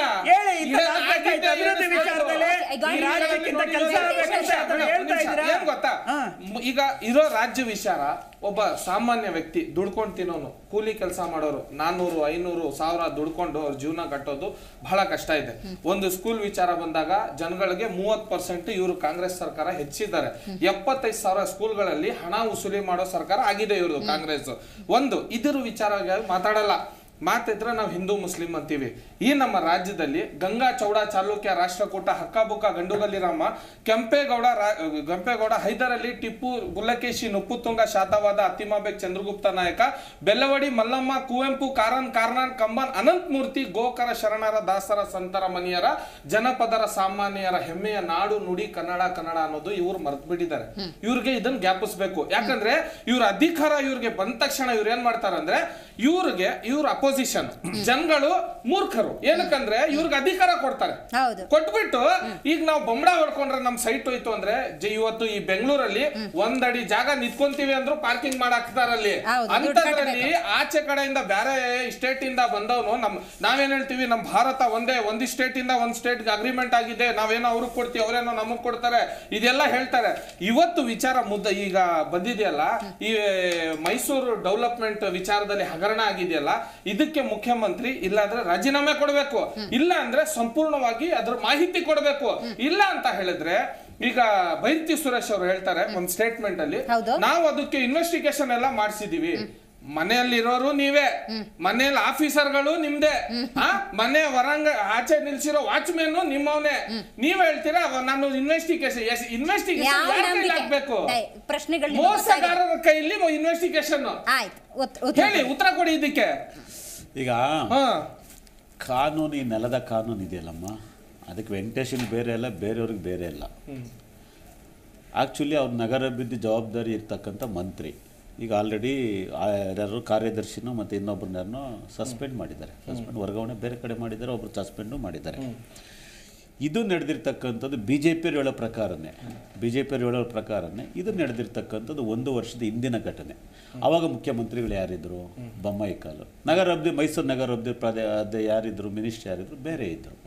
ಹೊಸದಾಗಿ ಏನಾದ್ರು ಅವ್ರ ಅಧಿಕಾರ ದುರುಪಯೋಗ ಪಡಿಸ್ಕೊಂಡು ಸನ್ಮಾನ್ಯ ಮುಖ್ಯಮಂತ್ರಿಗಳು ಏನಾದ್ರು ಹೊಸದಾಗಿ ಏನಾದ್ರು ಮನೆ ಕೆಲಸ ಅಂತ ಮಾಡ್ಕೊಂಡ್ರ ಇಲ್ಲ ಸುರೇಶ್ ಅವರು ಏನಾದ್ರು ಹೊಸದಾಗಿ ಹೋಲ್ಸೇಲ್ ದಯಮಾಡಿ ಹೋಲ್ಸೇಲ್ ಮನೆ ಕೆಲಸ ಅಂತ ಮಾಡ್ಕೊಂಡಿರೋದು ಸುರೇಶ್ ಅವರು ದಯಮಾಡಿ ಸಿಂಪಲ್ ನೋಡಿ, ಸೈಟ್ ಅನ್ನೋದನ್ನ ಬೇರೆ ಕಡೆ ಕನ್ವರ್ಟ್ ಮಾಡಿದಾರಲ್ಲ, ಆ ಜಾಗನ ಬೇರೆಯವ್ರಿಗೆ ಕೊಡ್ತಕ್ಕಂಥ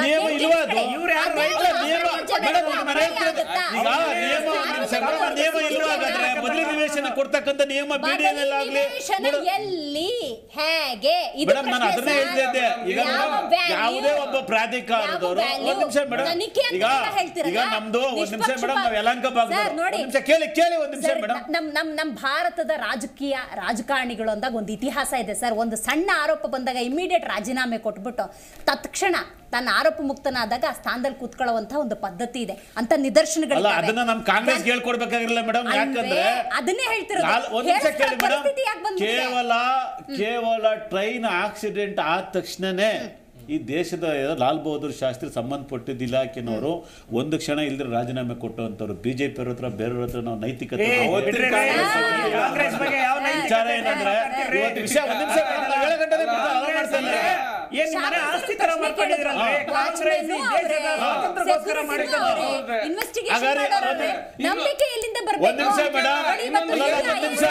ಬೇಲೆಕೆರೆ ಮೇಡಮ್.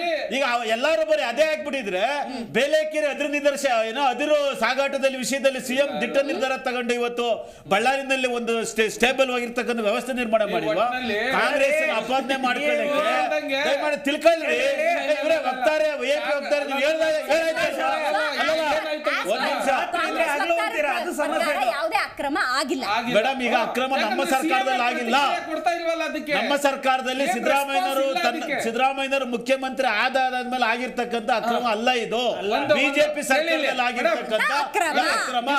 ಒಂದು ವೇಳೆ ಅದರಲ್ಲಿ ಯಾಕೆ ಗೊತ್ತಾ ಬಿಜೆಪಿ ವಾಯ್ಸ್ ಮಾಡಲಿಲ್ಲ?